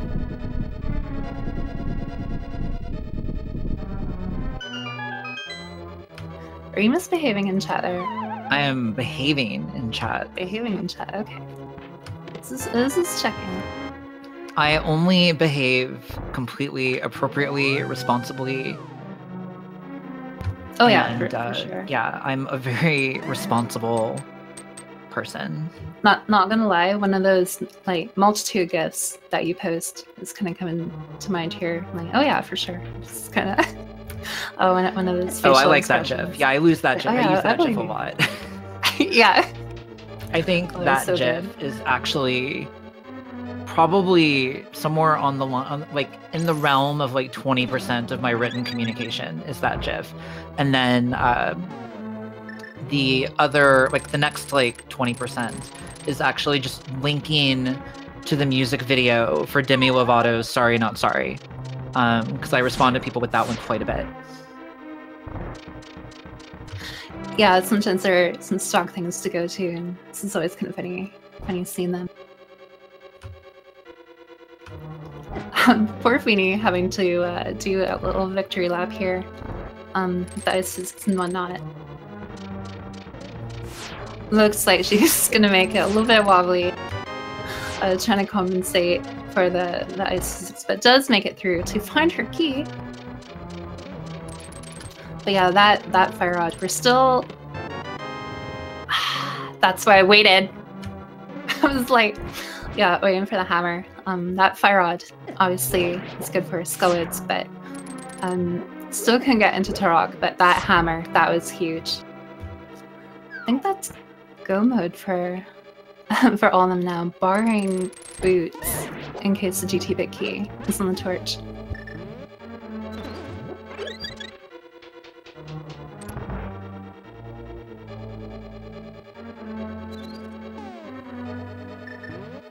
Alright, so Fiend gonna be the first to head into this Vitreous fight, and I'm really excited to see what chat can do to her during that fight. This is a no-joke fight. Like, if you're trying to do this fight fast, it is literally no joke. Like, it's a pretty serious fight. And when you, for example, have some ice physics, maybe some one-hit KO, maybe some inverted controls, maybe somebody takes 36 bombs from you, that doesn't really affect it so much at this point, but it's still nice. That's a lot of bombs. Sorry, I'm like it hurts me personally, but maybe not as much as it's hurting. Wow. Oh, okay. Oh, baby. So the worst of your I'm sorry, that death sprite. So the worst of your child is like, oh yeah, okay, bomb. Well, that's who the crap, and then before you can even finish your thought, and go back to go. Okay, so Fiend correctly realizing she was gonna need some bombs there, managed to get some. It'll be interesting to see how long she owns those bombs for. Yeah, within the normal game, the Slugula enemies, the ones that kind of lay the bombs, you can take them out and they will always drop bombs. But of course in Rando, the enemy drops do get randomized. So that is not a guarantee.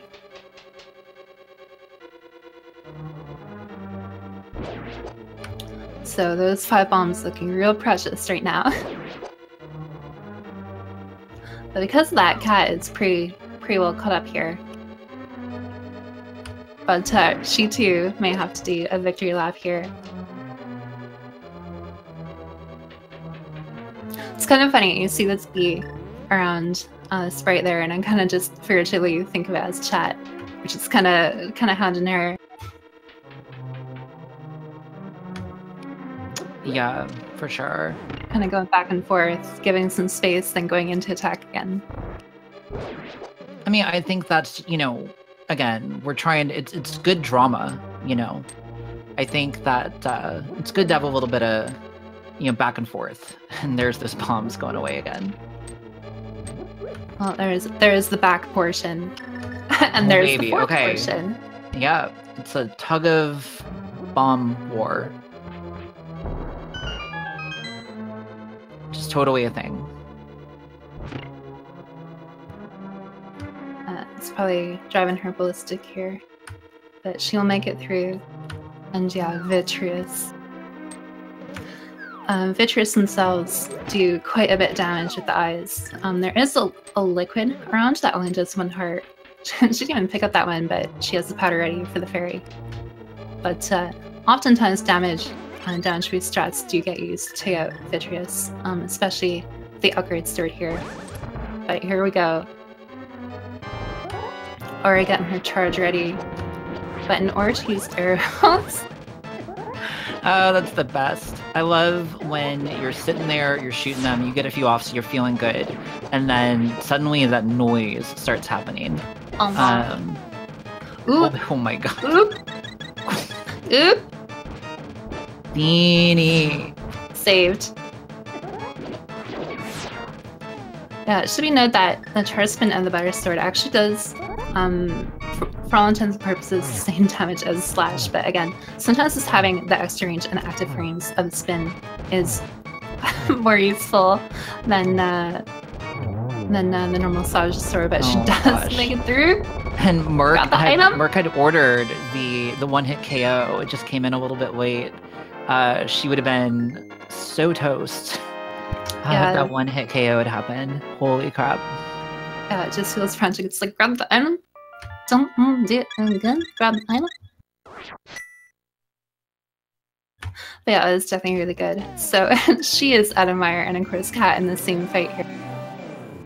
Yeah, I gotta say, you know, from Fiend, you know, having a pretty solid lead early on, especially with having arrows all the way through this fight for SpaceKat, like, this is a close race. There's not a lot of distance between these runners right now. Yeah, no, definitely. Yeah, so both runners, unless I'm mistaken, should have the fire rod and the hammer. So, I mean, good. I don't want that death spell. Certainly no. No, but so she's gonna make use of it in the Skullets, and of course there are items here still. But again, I think they're already in go mode. Oh no, Kat. But the fairies saved the day. And that is why, like Miss Saru said, you replace the fairies with bees. Never, ever, ever let them have fairies. Fairies are the, bees best. I think that's what you said before. The fairies are the enemies of fun. They are actively opposed to you having fun, and they must not be allowed to survive. Agreed. So yeah, it's SpaceKat and Ice here. Already has ice physics, but doesn't mean controls can be inverted. But the fairy.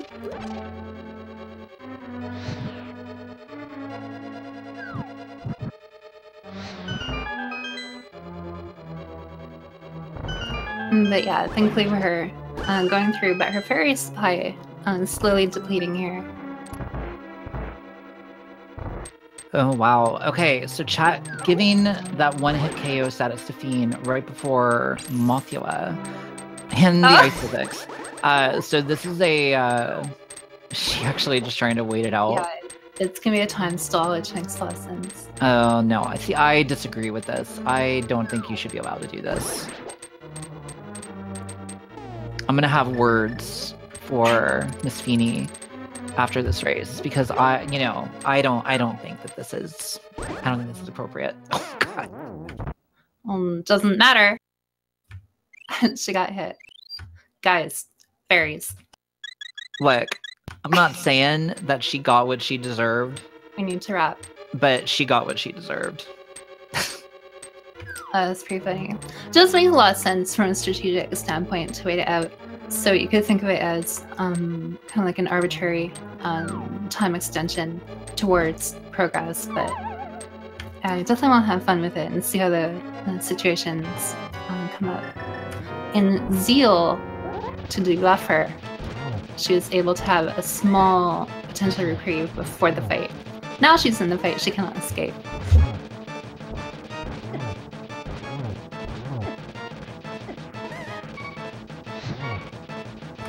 Kat doing a very nice bomb jump there. Fiend taking out Mothula as well. None too soon, by the way. That was that could have gone badly for sure at the end there. Time of the essence. But yeah, that bomb jump from Kat is really good. It can be a little bit tricky because if you hold left coming out of a doorway, you'll actually be 1 pixel away from the wall. So if you're kind of used to having a certain setup, not being aware of that can be tricky. Like if you fall in the hole and hold left, you'll be flush against the wall unless you wait at least 1 frame. So especially when you're learning the game, that can be a little bit of a hiccup here. But hey, just couch cash on the pedestal. We need a fairy for the pedestal. It's more dead than I'd like it to be. Although considering the items here, it does make sense.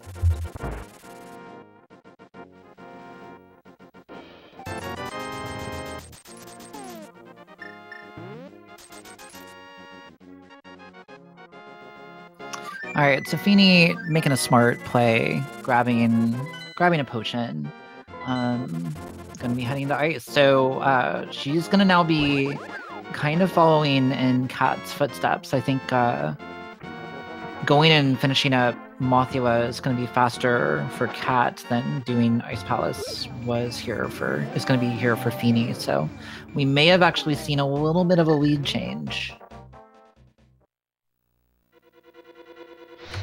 It's pretty interesting. Obviously, different dungeons, different comforts, and then of course different scenarios given the interactivity of the race here. Buttersword doing very good on Cold Stir, but taking a lot of damage. These ice pits do 2 hearts, and Cold Stir does 4, but she takes them out no problem. Gets some money. Doesn't really need it too much, but it will be good for potions.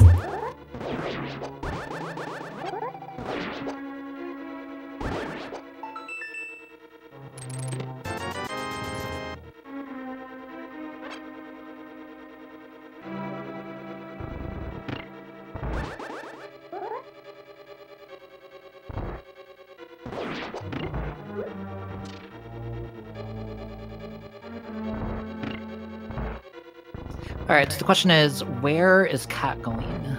Do we think she's going to go? Looks like she is just going to go ahead and go finish up Skull Woods. We do know, I don't believe that she checked that magic bat.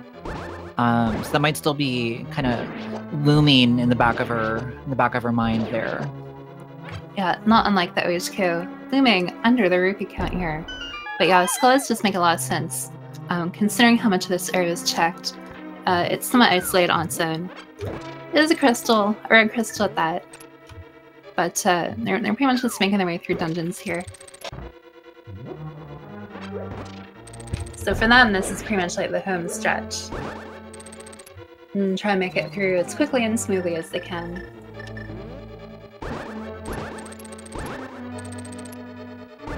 And I forgot actually that Feeney had actually finished Misery Mire, as had Kat. Yeah, and in the dungeon was the fire rod and the hammer, which were obviously really huge. It's kind of funny because those two can lock quite a bit on their own, especially the hammer. But yeah, so do Skullwoods, she'll finish Ice, and then it'll be a race into Rock.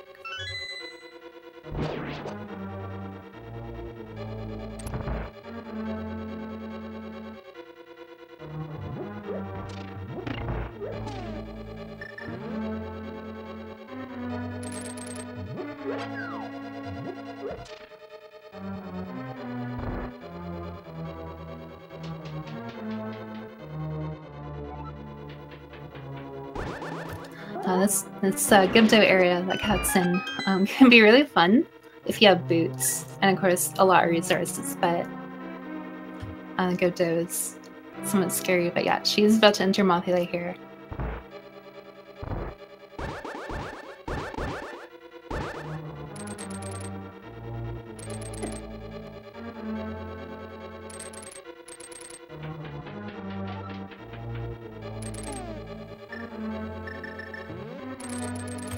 And so yeah, I'll take 8 fire rod shots, or 4 tempered slashes, or 4 butter slashes. Normally the butter sword has kind of the same damage class as the spike trap that are going around, to which Mothula is immune. But thankfully with the powerful sword here, 4 slashes will do it, and that will do it. The fire rod, it does damage, but it's actually really good at moving Mothula around, and because the area of effect of the fire rod is somewhat active, it can strike Mothula more likely than a sword slash would. Yeah, I actually think, I don't know about you, but the Mothula fight is actually one of my favorite boss fights. I would agree. Yeah, I think it's a unique fight in the game, and it's a different kind of challenge than most of the other bosses in the game. So I think it's a lot of fun. Yeah, some bosses can follow more of a script, or they kind of force a certain approach. So like if you have the hammer, like obviously you cannot enter Turtle Rock without the hammer. So if you were to fight Tronics, you'll always have the hammer, which does the same damage as a tempered sword. So some bosses will kind of take on different forms in and of themselves, but yeah, kind of the more random or reactionary bosses like Moth and even Lamola, although Lamola, like, I don't know. I want to like the fight, but then there's parts that I don't like. But yeah, no, Moth very fun. If you have fighter, if you have a hammer, lots to consider, and lots of different strats. It's pretty unique in and of itself. Yeah, I think that fight when you have the boots is actually one of my... Oh yeah, especially. It's just super, super duper fun. There's a really great tutorial out there for it, the name of which I'm not going to say. But yeah, it's pretty cool.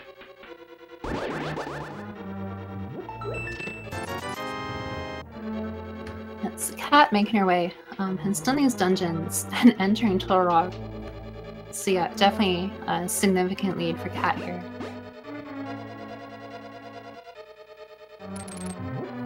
But Turtle Rock, harsh mistress. Very, very powerful enemies. Got a laser bridge, which can be hard to traverse. And got the Hokuboku, the pokey enemies.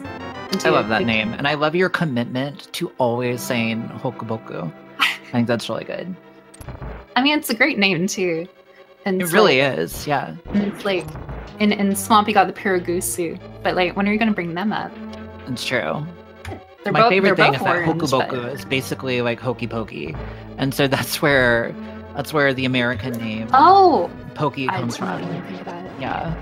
Yeah, there's little things like that, like of course, like Samaria, like Somalia, kind of in the shape of it, but then L's and R's in Japanese.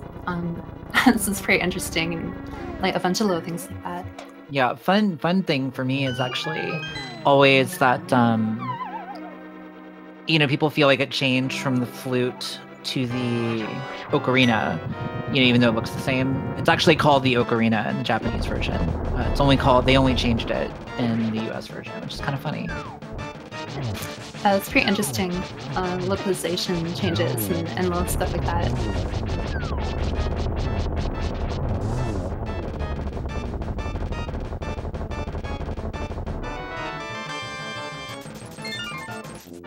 So I think it's worth pointing out, one of my favorite things about these interactive races is that, it's all about fun. It's so easy when we've got, tournaments going on. Oh no, cat.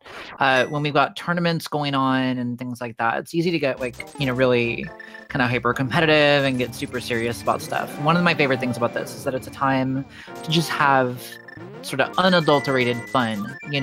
There's a race, but the race is really it's an exhibition, right? We're just having fun and we're doing all sorts of cool stuff. And I think it's great that there's a lot of different ways, to do that and to make it fun. So yeah, I just think that that's super fun. And I think it's a good time for everybody to be chill, everybody's got their own style, which is cool. Having some fun, getting mushrooms, going through dungeons, but it's exactly that. It's more of, yeah, exactly, like an exhibition. Just kind of messing around, having fun, seeing what you can do in the game, creating interesting scenarios. Just what a tease, that fairy. Yeah, Cat wants that fairy, and oh god. It's like, you're never gonna get me. Yeah. You're wasting your time. It's like that do you remember that In Vogue song? Do you know that song? You're never gonna get it. I'm actually really bad at music. I kind of just listen to... It's like that song. It's like that song, but like 10% less sassy. Well, you're not really selling a song to me, admittedly, but... The song is more sassy. I'm saying the fairy can't even hope, maybe nobody could ever hope to reach that level of sass. Oh no. Wow, okay, that Chain Chomp had it out for SpaceKat. Fortunately, she had that fairy. Yeah, the Chain Chomps are a really cool enemy. And this is a pretty cool room. But together, like, I don't know what they're thinking. This is an evil room. No, but it is a good design. Just the Chain Chomps do so much damage, and then you have to activate Switch, and it's basically you're forced to spend time in the room, which allows the enemies time to interact with you. Yeah. Okay, so I saw somebody in chat asking earlier. Now I want to know, where did SpaceKat find the net? That's a really good question. And why are we okay with this? I'm not okay with it. I personally think that from now on, the net should be removed from all interactive race seeds.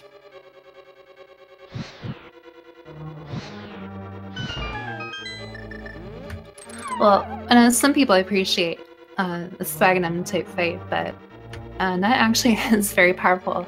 Again, with the long time aforementioned fairies.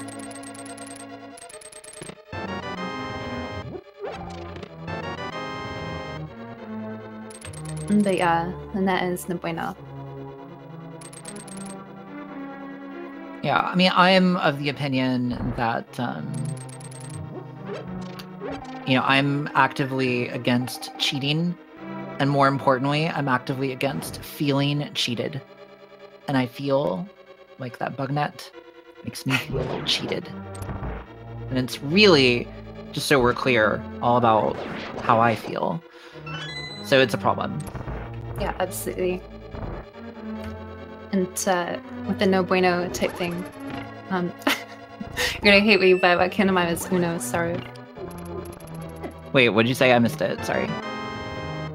I kind of mumbled, but I was like kind of in line with when I said no bueno. You probably hate me for this, but Uno Saru. That's actually fine. I think I'm gonna give you, here's the thing. Uno Saru is actually a new one, so I gotta give you credit for that. The worst is Emu Saro or Emosaurus, because I get those 3 times a day. Yeah, that's fair. Thank you for the credit. I'll know I'm gonna put towards. What do you guys think? I would go with an insta-kill. I think all credit should go towards insta-kills. For who? That's my statement. Who? For who? For the 07 flute activation meme.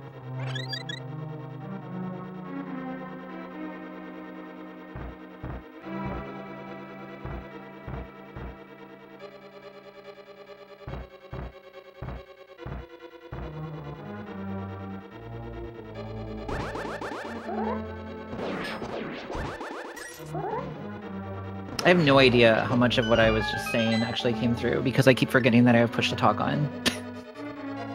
Did you guys hear my death wish against the 07 flute activation meme? Because so long as you did, then I'm happy. Emo Sauron. Emo Sauron is a new one. But I think that one makes a lot of sense because I do have eyes everywhere. I do see all. Ooh. Oh, SpaceKat. But on my okay, where are these fairies coming from? Powder net, yeah, okay. Yeah, we need to ban. I agree. Yeah, it's nice that I came smart out to try and take out the Helmet Star there, but just boop him in the nose with a hook shot. Oh, that was a very nice sword slash. Yeah, that was pretty cool. Yeah, a lot of people seeing the King Samaria will already have it out, and so the slash can sometimes be a little bit brave, but it's very good. But she's getting away with this laser bridge here.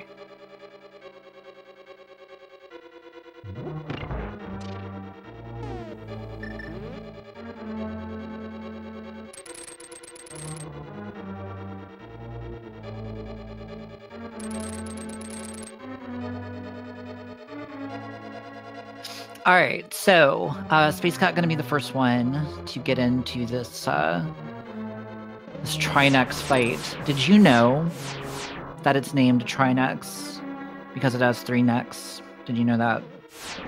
I thought it was because you go into the fight and it's really tough, and so you have to try next time to defeat the boss. I like your version better. Let's go with that. Rewriting the lore. It's the plan. In real time. It's the plan here with potential calamity entering the fight and effects.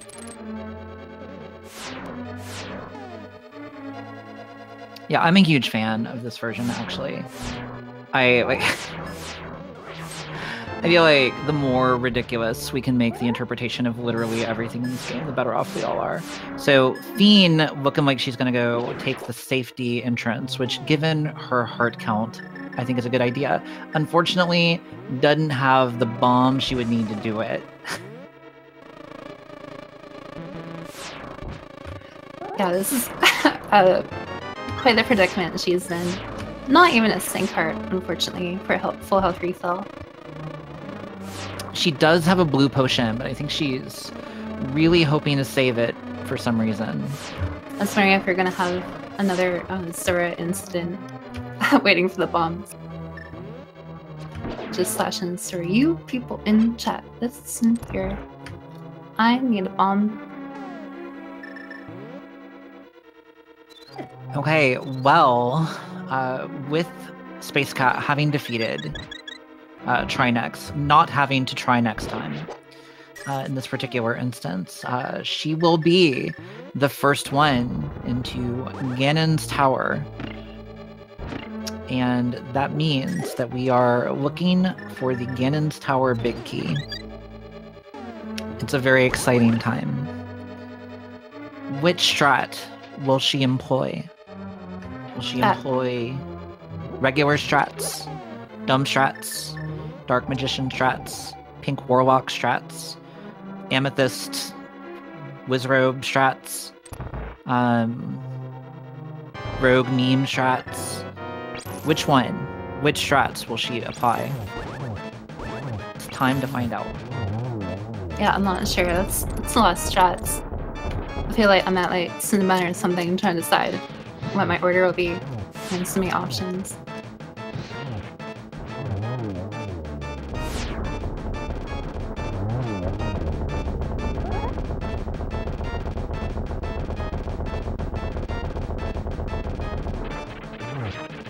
Oh my gosh. Okay, That well, was close. we are...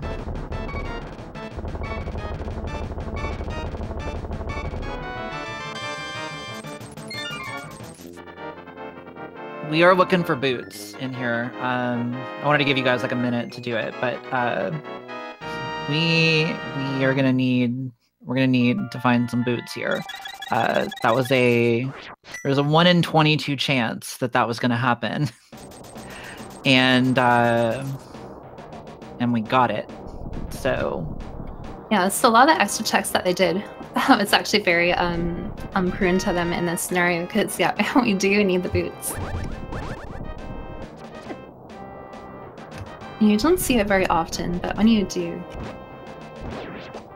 Yeah, so I'm a little bit surprised actually that Kat is opting to jump out and check Spike Cave before finishing the rest of GT. Like, I get the reasoning behind it, but it's definitely an interesting choice.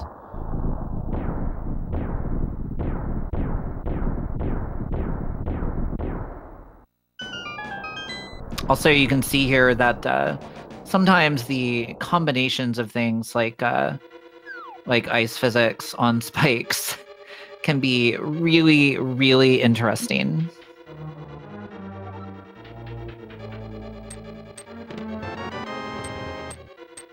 Yeah, absolutely. And so what do we have here? Half magic.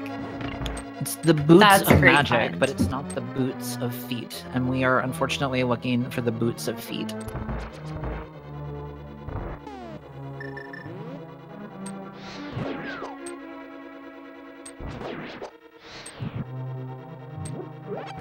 Yeah, so it's great to find.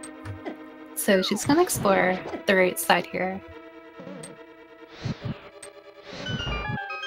Yeah, Kat just ended up heading out, didn't she?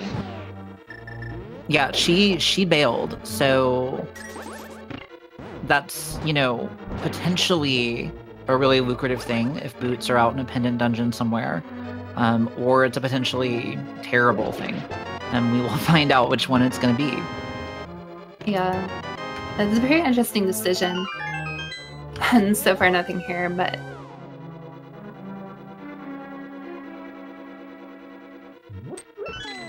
So, I mean, it looks like her plan is to do the purple, or to do the Pyramid Fairy. And then I guess maybe Swamp Palace would be the next play. So Feeney, seeing where the big key is, checking her inventory, being sad. Yeah. And settling in for what is sure to be a long, enjoyable experience. Exclamation mark, fun boots. But not quite. But yeah, Pyramid Fairy does make sense, and then of course Swamp. 6 times in a dungeon, and then of course a 7th when you trade in the pendant. Right now that there are no boots on the pedestal. So Swamp, if not here, yeah, it's definitely a very appealing place to go to. And also the natural element of both of these sprites. You guys are telling them all along if they are not here. It's true, yeah. You guys are telling them all along that all they had to do is go on the swamp, get their boots, and finish the game. I can't condone this level of cheating, you guys, or sending spoilers to the runners. Yeah, they're accessing morphogenetic fields in order to attain information illegitimately.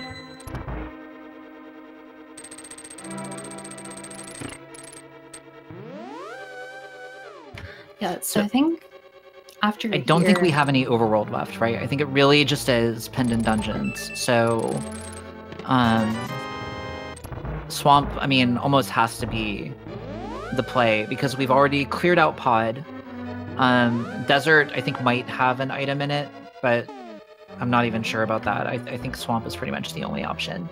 What's going to be great is when it's on Sahasrara and we actually end up full clearing Swamp. Yeah, because she is checking GT here. It's GT or Swamp, and even Desert is boot locked, so they would need the boots to get the key off the torch. Nothing in Rando Room. So yeah, we're looking at ice armors in the top room, or small. But it's starting to whittle down.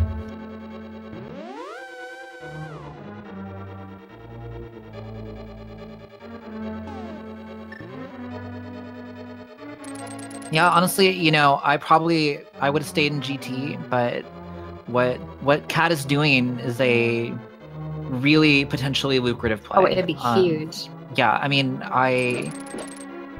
it's one of the great things about Randomizer is that, you know, these are both both decent plays. You know, we do know that looks like Feeney gonna pull off that nice little bomb jump there. Usually people like to bonk over that gap, but we don't have the boots, so no bonking. Yeah, definitely. I'm going to say goodbye to Bob, the bubble / anti-fairy. It's kind of interesting how throughout the series, sometimes they're bubbles, sometimes they're anti-fairy, but ice armors. But silver arrow is very handy here. Okay, okay, it's the big key. I was gonna say, if the boots were in that first chest of Swamp Palace the whole time, yeah, they could have had it forever. That we had access to, that would have been so ridiculous. Just the narrative. But here we go. 3, 2, 1. So we found some red. 40 progression. Room or bust for the TheDragonFeeney. Yeah, we found 40 red progressions, but it's not the 1 red progression that we were hoping for.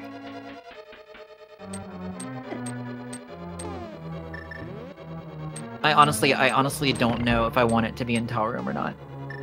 I have such mixed emotions about this whole situation. Okay, so Feeney using a nice little trick, given that she's super low on magic. If you grab onto a wall while using the magic cape, your magic does not go down. It's weird, and I don't know why it happens, but it's true, and so it's cool. True facts.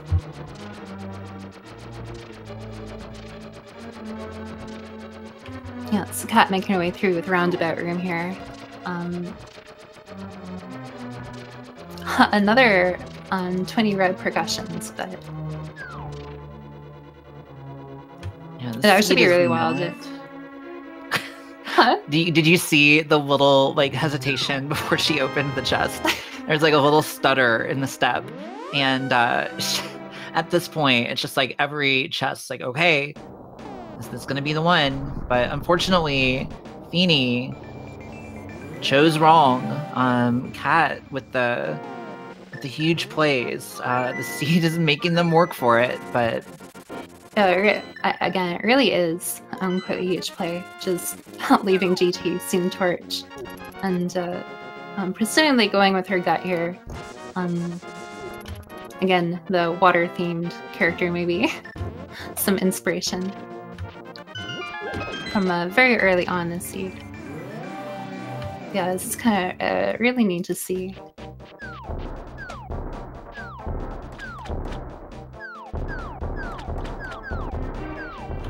Feeney no longer Argus, but the boots could still be on Argus.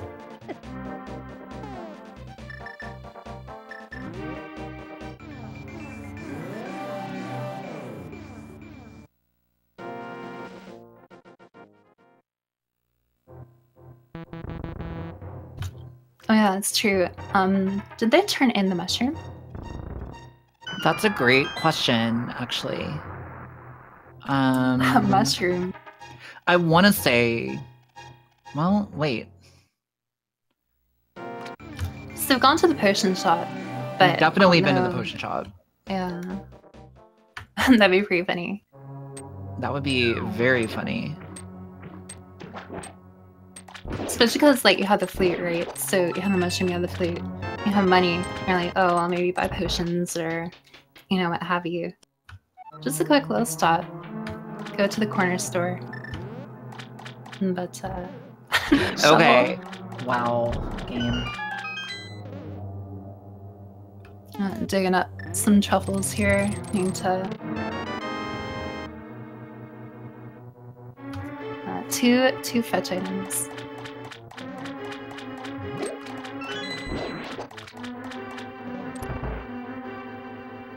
I feel like that shovel at this point is just an insult. It's the spade of destiny. Oh God! Wow. I think one thing that's interesting. Here's how you know that the seed has been bad. I don't think we've seen any effects coming out of chat for a while, because I think we're all just so mystified and enthralled by what's actually happening just normally in the game right now. Yeah, it really is very interesting. And again, kind of going back to Kat's gamble on GT, like that is. Sorry, I just noticed that Feeney was Argus again. It's taunting. Totes approves. Will we get the Argus v Argus showdown in the back of this dungeon? Oh, we have the crepe / burrito and piece part, so we're down to 2.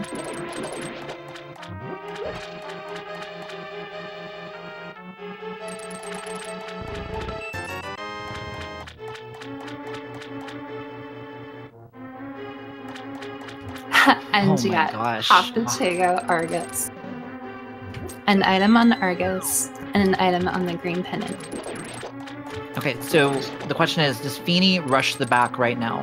Looks like she does. That's good for her. Yeah. Assuming, so if Argus has the item or if it's on Sahasrara and she doesn't go back end to check left side, that's potentially really good for her. But I don't know. We will see. Yeah, I think we only have like 4 locations left, unless I'm forgetting something. Yeah, shovel, mushroom, and then of course Argus, and then the green pen. Honestly, I'm kind of hoping, like, everything sucks right now, right? Like the shovel sucks, turning in the green pendant sucks. Literally everything sucks right now.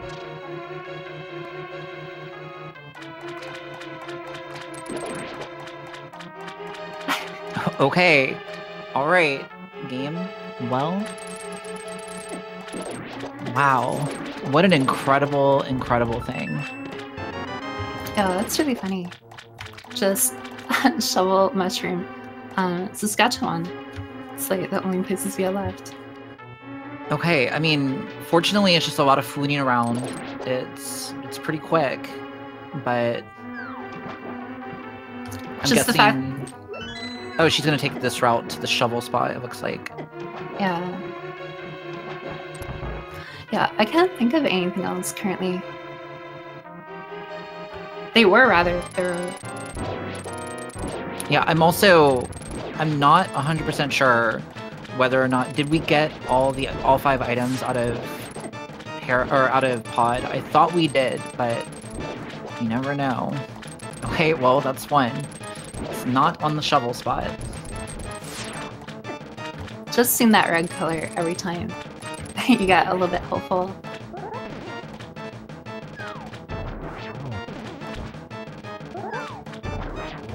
And yeah, now off to Szechuan. Will we get his cowboy boots? He can keep the hat, but we want the boots. We need the boots.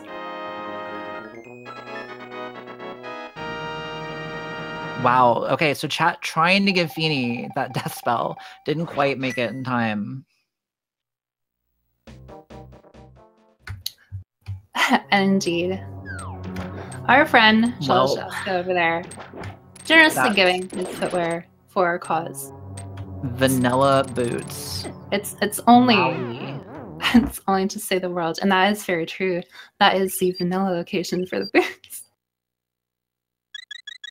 The odds of that are astronomically small. All right, so chat. Right now, SpaceKat has a pretty decisive lead. And I think that we all know what needs to happen when one player has a decisive lead. When one player has a decisive lead, we need to punish them for it because they have dared to dream of greatness, and we are the crusher of dreams. So if we could please, please, please, please crush some dreams today, that would make my dream come true. Just wanted to point out that I saw what you did there in Sing Astronomical SpaceKat universe. You know, I wasn't even thinking about that, but that now that you point that out, you're right. I'm really, really smart. I wish I had thought of that. That would have been so much cleverer than the reason why I said it.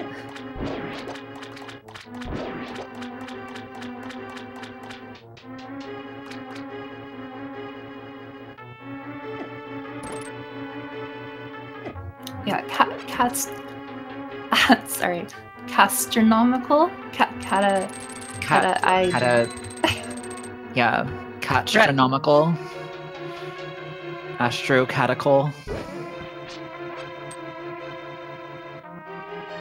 I guess you could, like, I don't know if you really wanted to, you know, go reaching, think of me as, like, some sort of nebula or star or something. But either way, we're gonna come up with something really good here. It's gonna be like, I don't know, extra-orbital Gato Galaxy. Gato Galaxy, like it.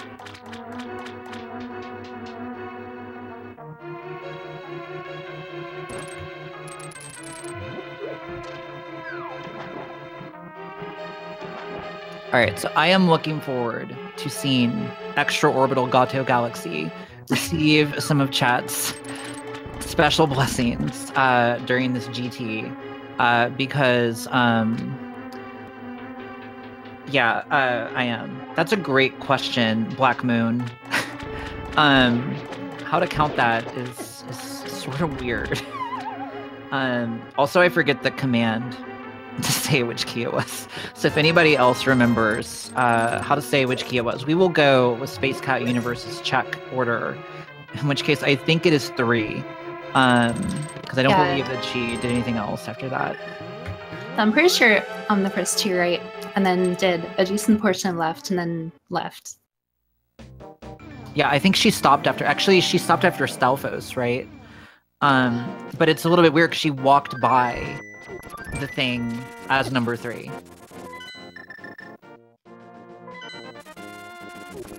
Yeah, I would say 3 sounds right. It's a tricky kind of burn it. Oh, sorry. Alright, so thank goodness. Feeney gonna go turn in that green pendant right now. Gonna get her zapatos. And that's gonna be a good thing for her. We desperately need to see some slowdown over here on extra-orbital Gato Galaxy's screen. And that's way too long. I'm gonna have to stop saying that now. It's hurting me. I was gonna say, someone's gonna go register that nickname and start memeing it up. Yeah, you can check out my new website at extraorbitalgatogalaxy.gov.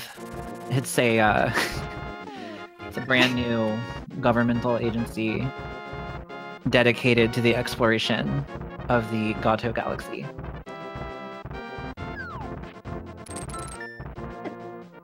Oh my god. Wow, that death spell.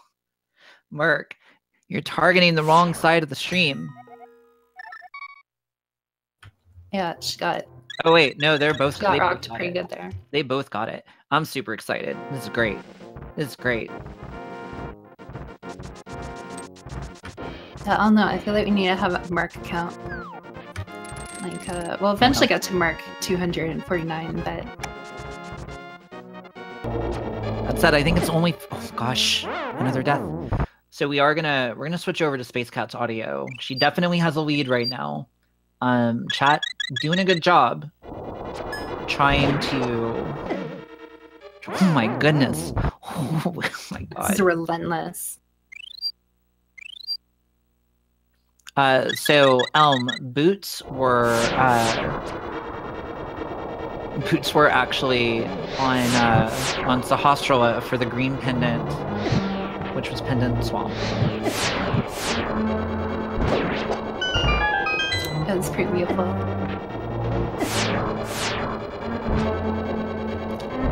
But yeah, the cat in the gauntlet here, as is colloquially referred to, these 5 rooms, they kind of slowly go up in difficulty. You kind of get a conveyor with enemies, you kind of get, you know, the BMOS, and it keeps adding, and eventually get to the room with ice. But chat just straight up adding ice much earlier. I'm going to wait until room 4 or 5. We'll bring all the fun early on. But she does make it through here and finds the fairy.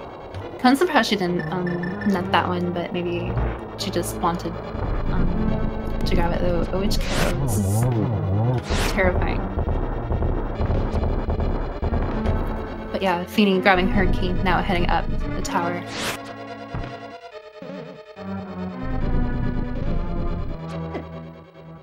Oh wow.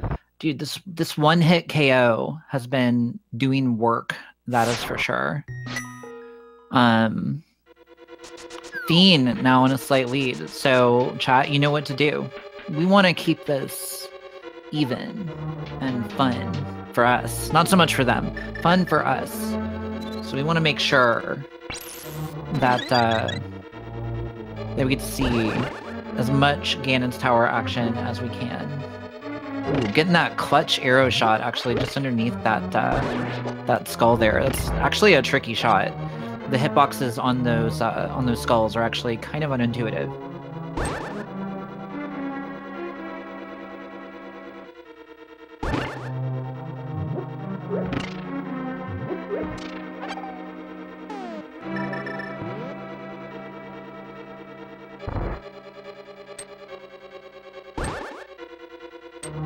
Yeah, and Miss Feeney here, now in the Ganball GT room. I love that name. It's so good. The thing about it is, though, is that GT wasn't canon, and I feel like, you know, that does a disservice to this room.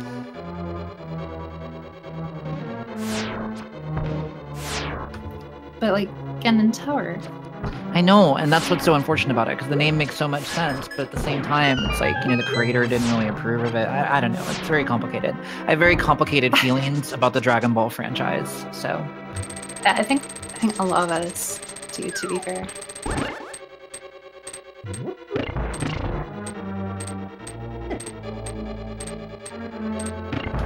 But yeah, Miss Feeney here in the first room of the gauntlet, taking out those horse-head enemies. Oh, that is a lovely sound. More one-hit KO on Fiend's sound. Or on Fiend's side, on Fiend's sound.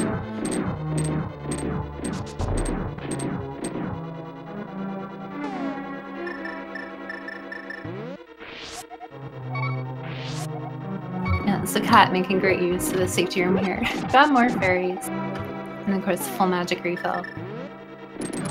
Yeah, having that net is pretty clutch. It makes our lives harder. Oh no! God. Yeah, like you said clutch, and Feeney had actually used a potion swapped to the Burna, and of course those items can have a little bit of startup lag. And so she used it just in time, but unfortunately a little bit of a space catastrophe happening. Oh my gosh. Yeah, another using these potions to use the King of Burna. It's really smart. The King of Burna adds, obviously, that little spin spray. You cannot charge Sword Spin when you have King of Burna on, and it does add lag. But the nice thing about it is that it actually takes, upon initiation, about 60 magic, and then afterwards, about 1 magic per second or tick. So over time, the King of Burna is more efficient. The cape does about 4 magic per second or tick type idea. So short term, the cape is really good. It doesn't have the initial activation. But yeah, putting the King of Burna to good use. Does not have half magic, which would be incredibly good here. But yeah, just being very smart in using the King of Burna. So Feeney getting sent to Fairy, which is quite nice actually. But especially because Cat with that net, you know, definitely restocking on those fairies pretty aggressively. So it's a good play to try and keep it even. and those are two good shots by Kat there on Lamela. Yeah, with all the lag from the silver arrows, those long distance shots are not easy. Yeah, it's kind of tricky because of the Medusa in the room firing fireballs, so I think some players like to have the lineup in case when an arrow misses, then you might hit the Lamela behind it, but lag can certainly be very tricky. Alright, so both of these runners pretty much living in one-hit KO mode right now, which is great. I'd love to see it. Oh god. Fiend taking a death from that laser while turning upward into the staircase. Fortunately, both runners having fairies, so... Yeah, very often players get hype when there is sync between two racers. So got a little bit of syncage there. Maybe not how most people normally think, but it's pretty close. Oh gosh. Yeah, some of these upper level GT rooms, not usually very challenging, but in one-hit KO mode, they can definitely be a little bit scarier. They just start throwing fireballs everywhere just to annoy you.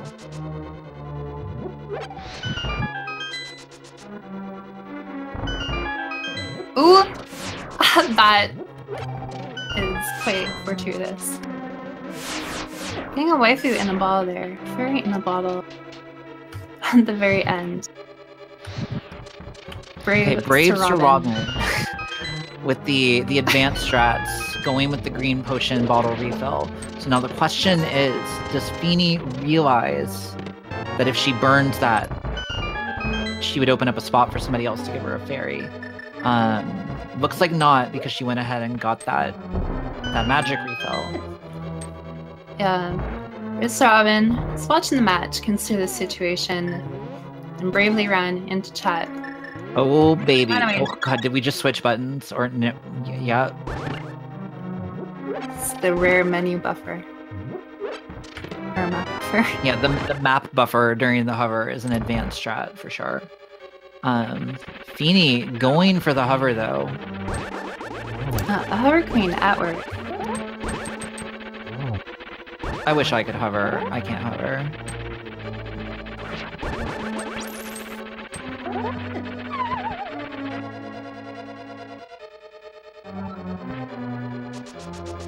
Oh no, she landed just barely on the spike.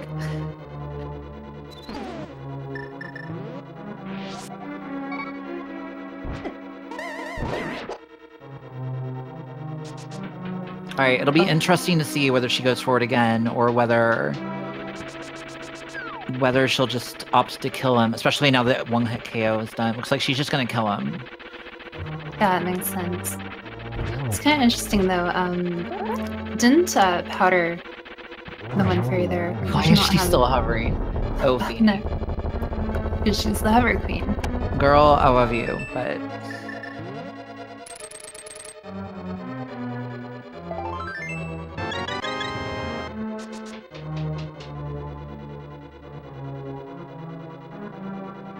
did you see her get deboosted across that pit? That was... Yeah. Yeah, Cat here, almost to Aga 2.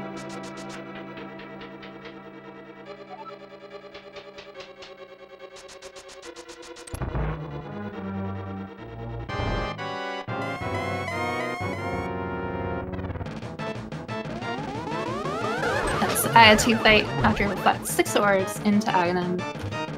The first cycle will always have the orb, after that 50-50 for the blue that was balls. an unfortunate pattern in phase 2 there. Yeah. It's another blue ball. This one. Neither runner getting the triple in that first phase. It's technically possible, though it's not the easiest timing in the world. Cat having a pretty solid Aga 2 though, getting out of there pretty efficiently. And yeah. And I mean, if anyone's watched, I think it was Zombieland or something, make sure it was double shot. Never know if they'll come back to life. Making sure Aga is dead. Aga is definitely dead. Aga has been slain. And then off to fight Ganon.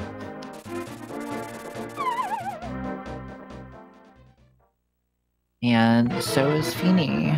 So here we go. Ordinarily, with the golden sword and the silver arrows, this would be a pretty easy fight. But when somebody triggers some Oko at an opportune time, it can get a little bit more challenging.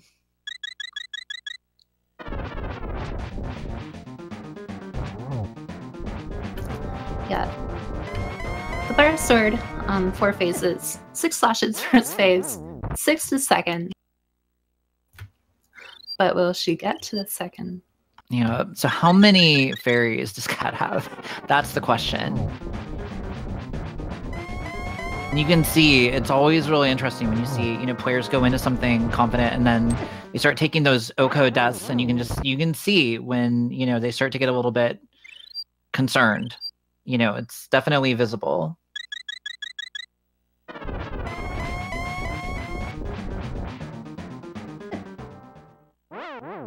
Oh my gosh, this one-hit KO is doing some work on Kat's side. Absolutely. Thankfully for sure, she does not have to go through the tower again, but has to obviously go through the Ganon pit again. Yeah. Popping that magic. Making great use of Burnout. On to phase 3 for her. Catching up here, on to phase 2. And yeah, good RNG from Miss Feeney here. So entering phase 4. Going to be very careful to try and light the torch. Ooh! Oh no. She goes and gets the torch glitch, but it's all good. She's fairy. Yeah. Okay, so both players, no arrows. All the arrows have been taken. So wow, so many arrows. So this is gonna be interesting, right? So ordinarily, both these players definitely comfortable with doing Silverless Ganon. However, with some of the effects that we have at our disposal, I can tell you, Silverless Ganon gets a lot harder when you start combining some of these things. So we'll see what happens. It's still very much anybody's race right now. Yeah, it's very close, but they're both putting in really good work here. Wish and you have that single arrow, and Kat does take out Ganon here, but she's not across the finish line yet.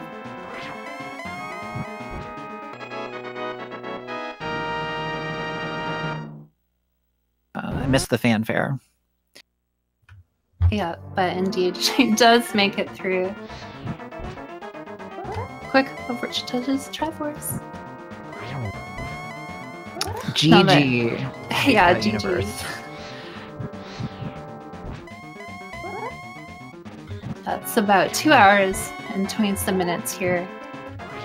She does cross the end. Meaning not far behind. No, not at all.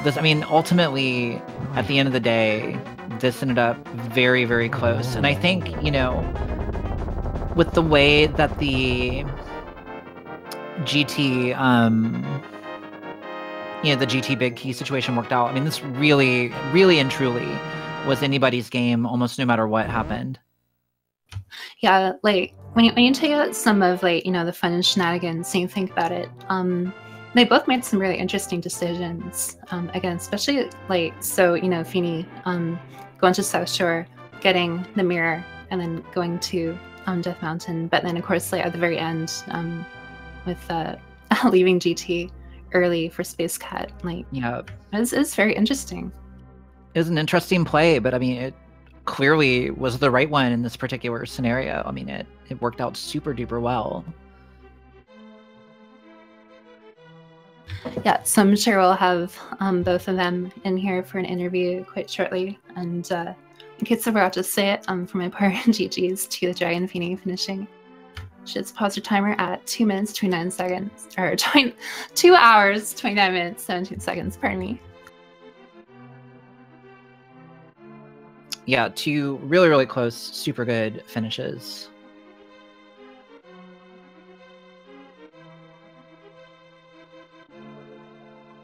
I'm still like, if I had to think of my favorite moment, I think it would definitely be Zora.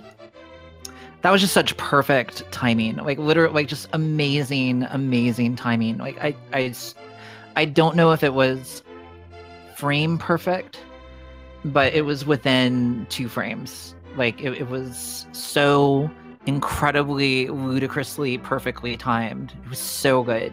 So good. Yeah, it's really funny. Just chatting up Zora. It's like, okay, cool. I made it. I'm good to go. Oh. Do what? Can't get the item. Wah.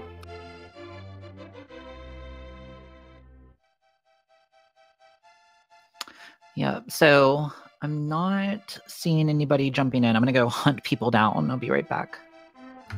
No problem. Friends asking in chat what happened to Zora. So basically, obviously need 500 rupees to get the item from Zora. And Feeney got denied those rupees before she even made it through the full domain to Zora. But SpaceKat literally walked up to Zora, talked to Zora, and while talking to Zora, the rupees were very slowly taken away. Like as she went to go talk to Zora, so she did not get the item. It was just incredibly like fluid in how it played out. This is perfect timing.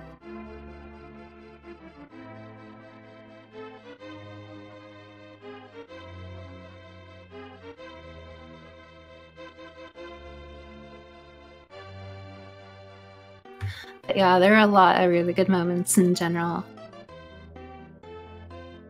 But yeah, the Coco. Kind of stuff in nightmares.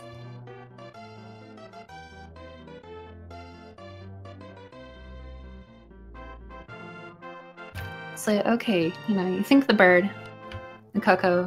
So, oh, okay, like that Zubash sprite, something maybe from the Dark World. And suddenly we have the lunchbox dude. The potential is terrifying. And hello to you, Miss Feeney. Congratulations and GG's on the race. Oh, thank you. Holy heck, dude. I'm so sweaty right now. It's gross. Like sweaty for real, or like such a sweaty match? Yes. Okay, good, great. I'm so sorry. I had some panic covers at the end that did not work. We saw. I'm ashamed. We saw. That was admirable. And it's definitely fun to watch. And just falling onto that spike, and it's like, Oh my god. okay, I would fall right there one time. I deserve that one. Hold on, I just have to say, Dode, I see you in chat, and both you and Thef are gonna get a talking to later. Oh, Dode's already abandoned my chat. Well done. Retribution. But so I guess just kind of real quick, because it did have a specific question too. But so what did you think of the siege and obviously experience overall?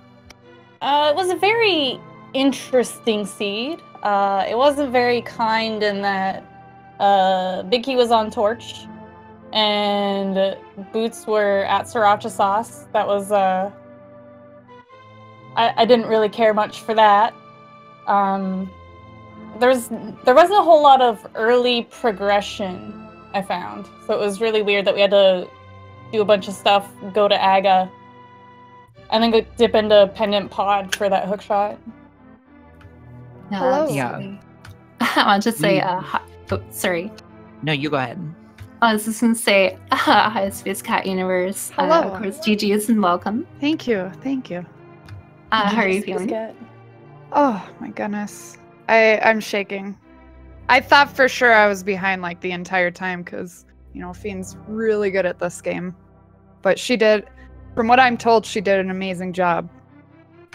Yeah, you both actually made some really good plays. Kind of early on, she had more momentum. She found like the mirror and So Sure. It's a little bit more minor, but like just kind of like little things and staying the course. But what actually was really fascinating is you left GT early when you didn't have the boots, and she full cleared GT. Yeah.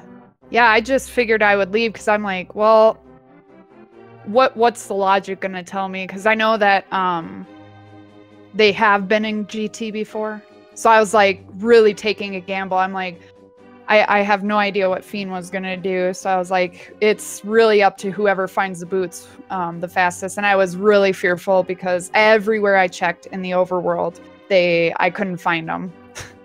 That's So I okay. was like, Every chest I checked in GT, my heart sank a little bit more. yeah, I'm in the tile room. I can only imagine.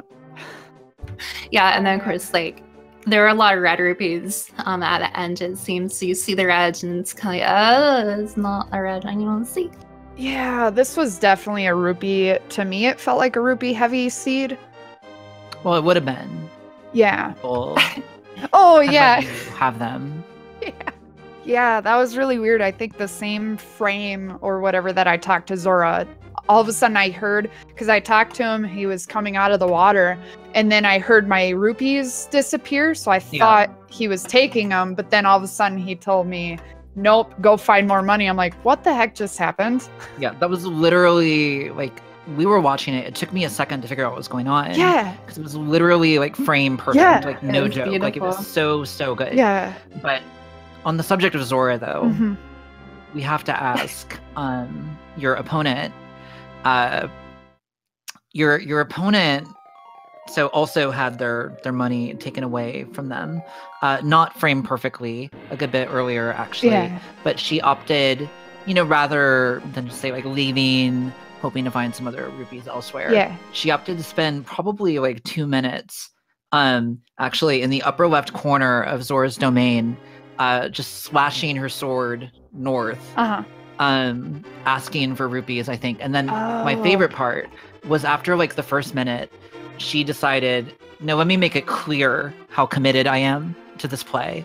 And so she then proceeded to walk over to Zora and stand in front of him, waiting for the rupees.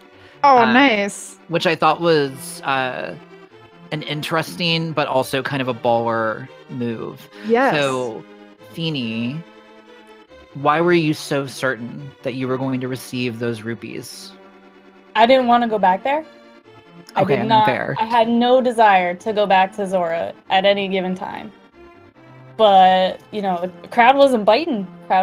So I had to make up my mind and leave. Yeah. You then tried to flute out of the Zora area. Oh, I was trying to possible. grab attention. I knew my flute. You can't flute in the Zora area. Plus, I think mine was deactivated at the time. It was, yeah. I was just calling for attention. Oh, okay. I mean, that makes sense.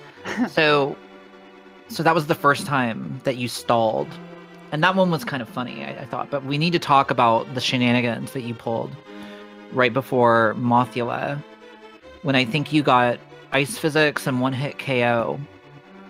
Okay. Yeah. And we as can I talk recall, about you opted to just try and wait it out, and then it was Yeah. really funny because then you took a hit off a spike anyway And and died. And I touched a spike. Yeah. So But I was perturbed by the time I got to Mothula. The first time I dipped into Skull Woods, I believe I was murdered 2 times on the way there, just out of the blue. Murdered yeah, 2 that's times. correct. Cold blood. So as a little revenge, I knew I was going to be touching spikes while I was in that Mothula pit, and I didn't want to have anything to do with it. So I just waited it out. Fair enough. Sometimes that's what you gotta do. Do you feel like doing that maybe invited like a higher form of wrath upon you, though, from chat? Probably, but I gotta do what's best for number 1, okay? I love you. Okay. I mean, that's good. I think looking out for number 1 is always important, and it's... I mean, like, if it's any consolation, I died anyways during that one-hit KO. It is true. It is true.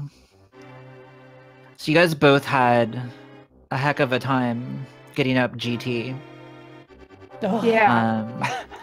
That was a lot of fun. How were those experiences for each of you? Mine was okay. I used the Cane of Berna as best as I could. There were a couple minor incidents, but other than that, it was fine. I'm just glad I didn't die at Ganon or at Egatu. Yeah, I ended up using the Cane of Burna as well. I forgot I had it, and then I forgot I had boots because I had them so late. But then I remembered I had them. I think I died so many times. I happen to actually have 3 fairy bottles, and I think at the end I ended up I forget which room it is, but it's the one before Moldorm 2. There was a fairy bottle in the top left chest. But going with all, I forget what the enemies are, but with the ice room and the conveyors and then the spikes and everything, that's where I had like ice physics the entire time and then 1-hit knockout, and I couldn't do it. I died so many times there.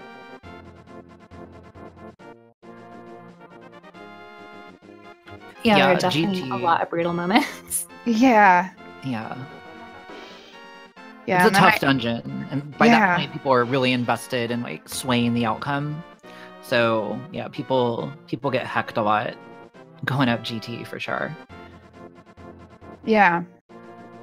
Yeah. Yeah, they make the gauntlet even more of a gauntlet. Just you kind of get the ice rooms like in the ladder too, but it's like no, we're gonna bring them a lot sooner to you.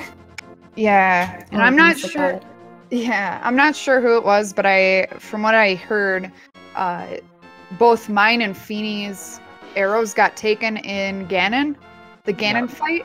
And then I don't know if somebody's out there, but somebody sent me a blessed 5 arrows, and that's literally the only reason I won. Otherwise, I think Feeney was a little bit ahead of me at that point. So I don't know who's out there, but thank you for the arrows.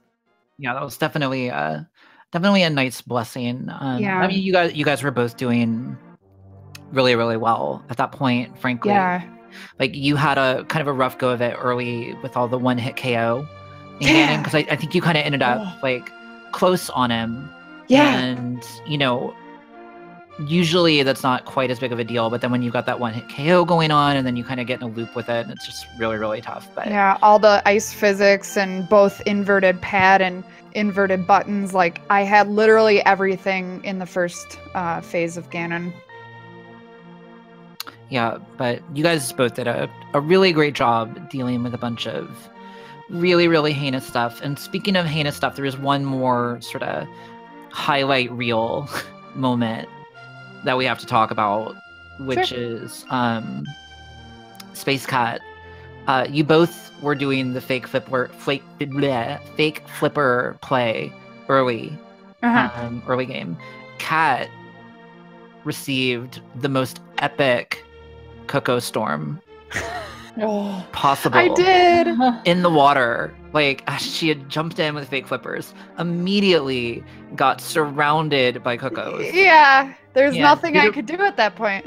You did a good job of dodging them for a few seconds, and then it was just, there was no chance. Like, it was just all over. No.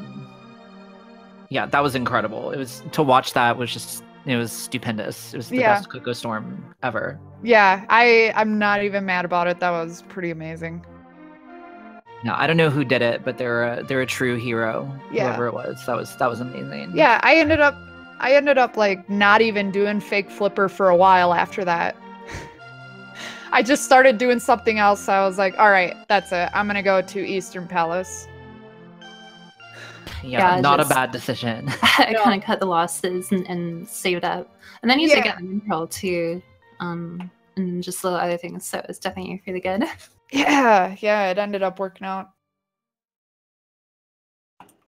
Yeah. All right. Well, with all of that said, do you guys have any sort of final words that you want to lay on us before we start to wrap things up? Whoever kept killing me, you're banned. Whoever kept giving me 1-hit KO, you're banned too. You know, I don't tolerate that. You're just mean. It's a lot of bans. I just love banning. But yeah, no, I had a good time. GG SpaceKat. Yeah. Proud of you. Yeah, I'm very proud of you too, Fiend. You kick butt in this game. But yeah, what about you, Kat? Any final words as the winner today? Well, I don't know. I'm a little speechless. I did not even expect to win. Just because I haven't played this game too much. But no, I had a lot of fun. I'm really, really proud of Feeney, and I had fun. It was good. Yeah, a lot of fun watching too. So thank you both. Yeah, fun, GG's the definitely commentary. meaningful. Proud of you guys. You did Yeah, a you- wonderful job. Yeah, you both did Probably. amazing. Hopefully, Probably. we inspired a suitable amount of torture My to brain's come your mush, way. so and, that's pretty torturous, I think. and I apologize to everybody who got banned from Feeney's chat today. Sorry. Yeah, our because bad. technically it's kind of Dory and my fault, but sorry, not sorry. Look for the Demi Lovato video to get linked on my Twitter again, because I don't care. That's a little funny. Crowdfund unbanned command amount 500. Yeah. Just quickly, huge shout out to everyone that supported the stream today by either watching or dropping bits. You really made a huge difference, and we really appreciate it. For sure. So GG's to you guys. I do have a couple announcements to make just to let you guys know. There's going to be a little bit of a break on the interactive races. It's for good reasons, I promise. There's some pretty cool technological upgrades happening in the background on the interactive race technology side. Some of you may have seen tweets or noticed this in the tweets that have gone out already, but Warp World, which is a really cool group. They do a lot of Mario Maker stuff and other things for streamers, and they actually acquired the makers of the interactive races recently. So there's a whole bunch of cool stuff happening in the future. We're going to take a little bit of a break, and then we're going to come back even better, and it's going to be super duper exciting. So look forward to that. I know we all are. And yeah, thank you guys so much for watching, and thank you, Dory, for coming with me. Yeah, no problem. It was an honor. Always love doing commentary, and so very much looking forward to this. Yeah, and good luck on your race. coming. I know you've got a thing you have to go do and kick butt in, but Yeah, I'm right about to enter tournament race here, but and thank you so much for joining me in the co-commentary too.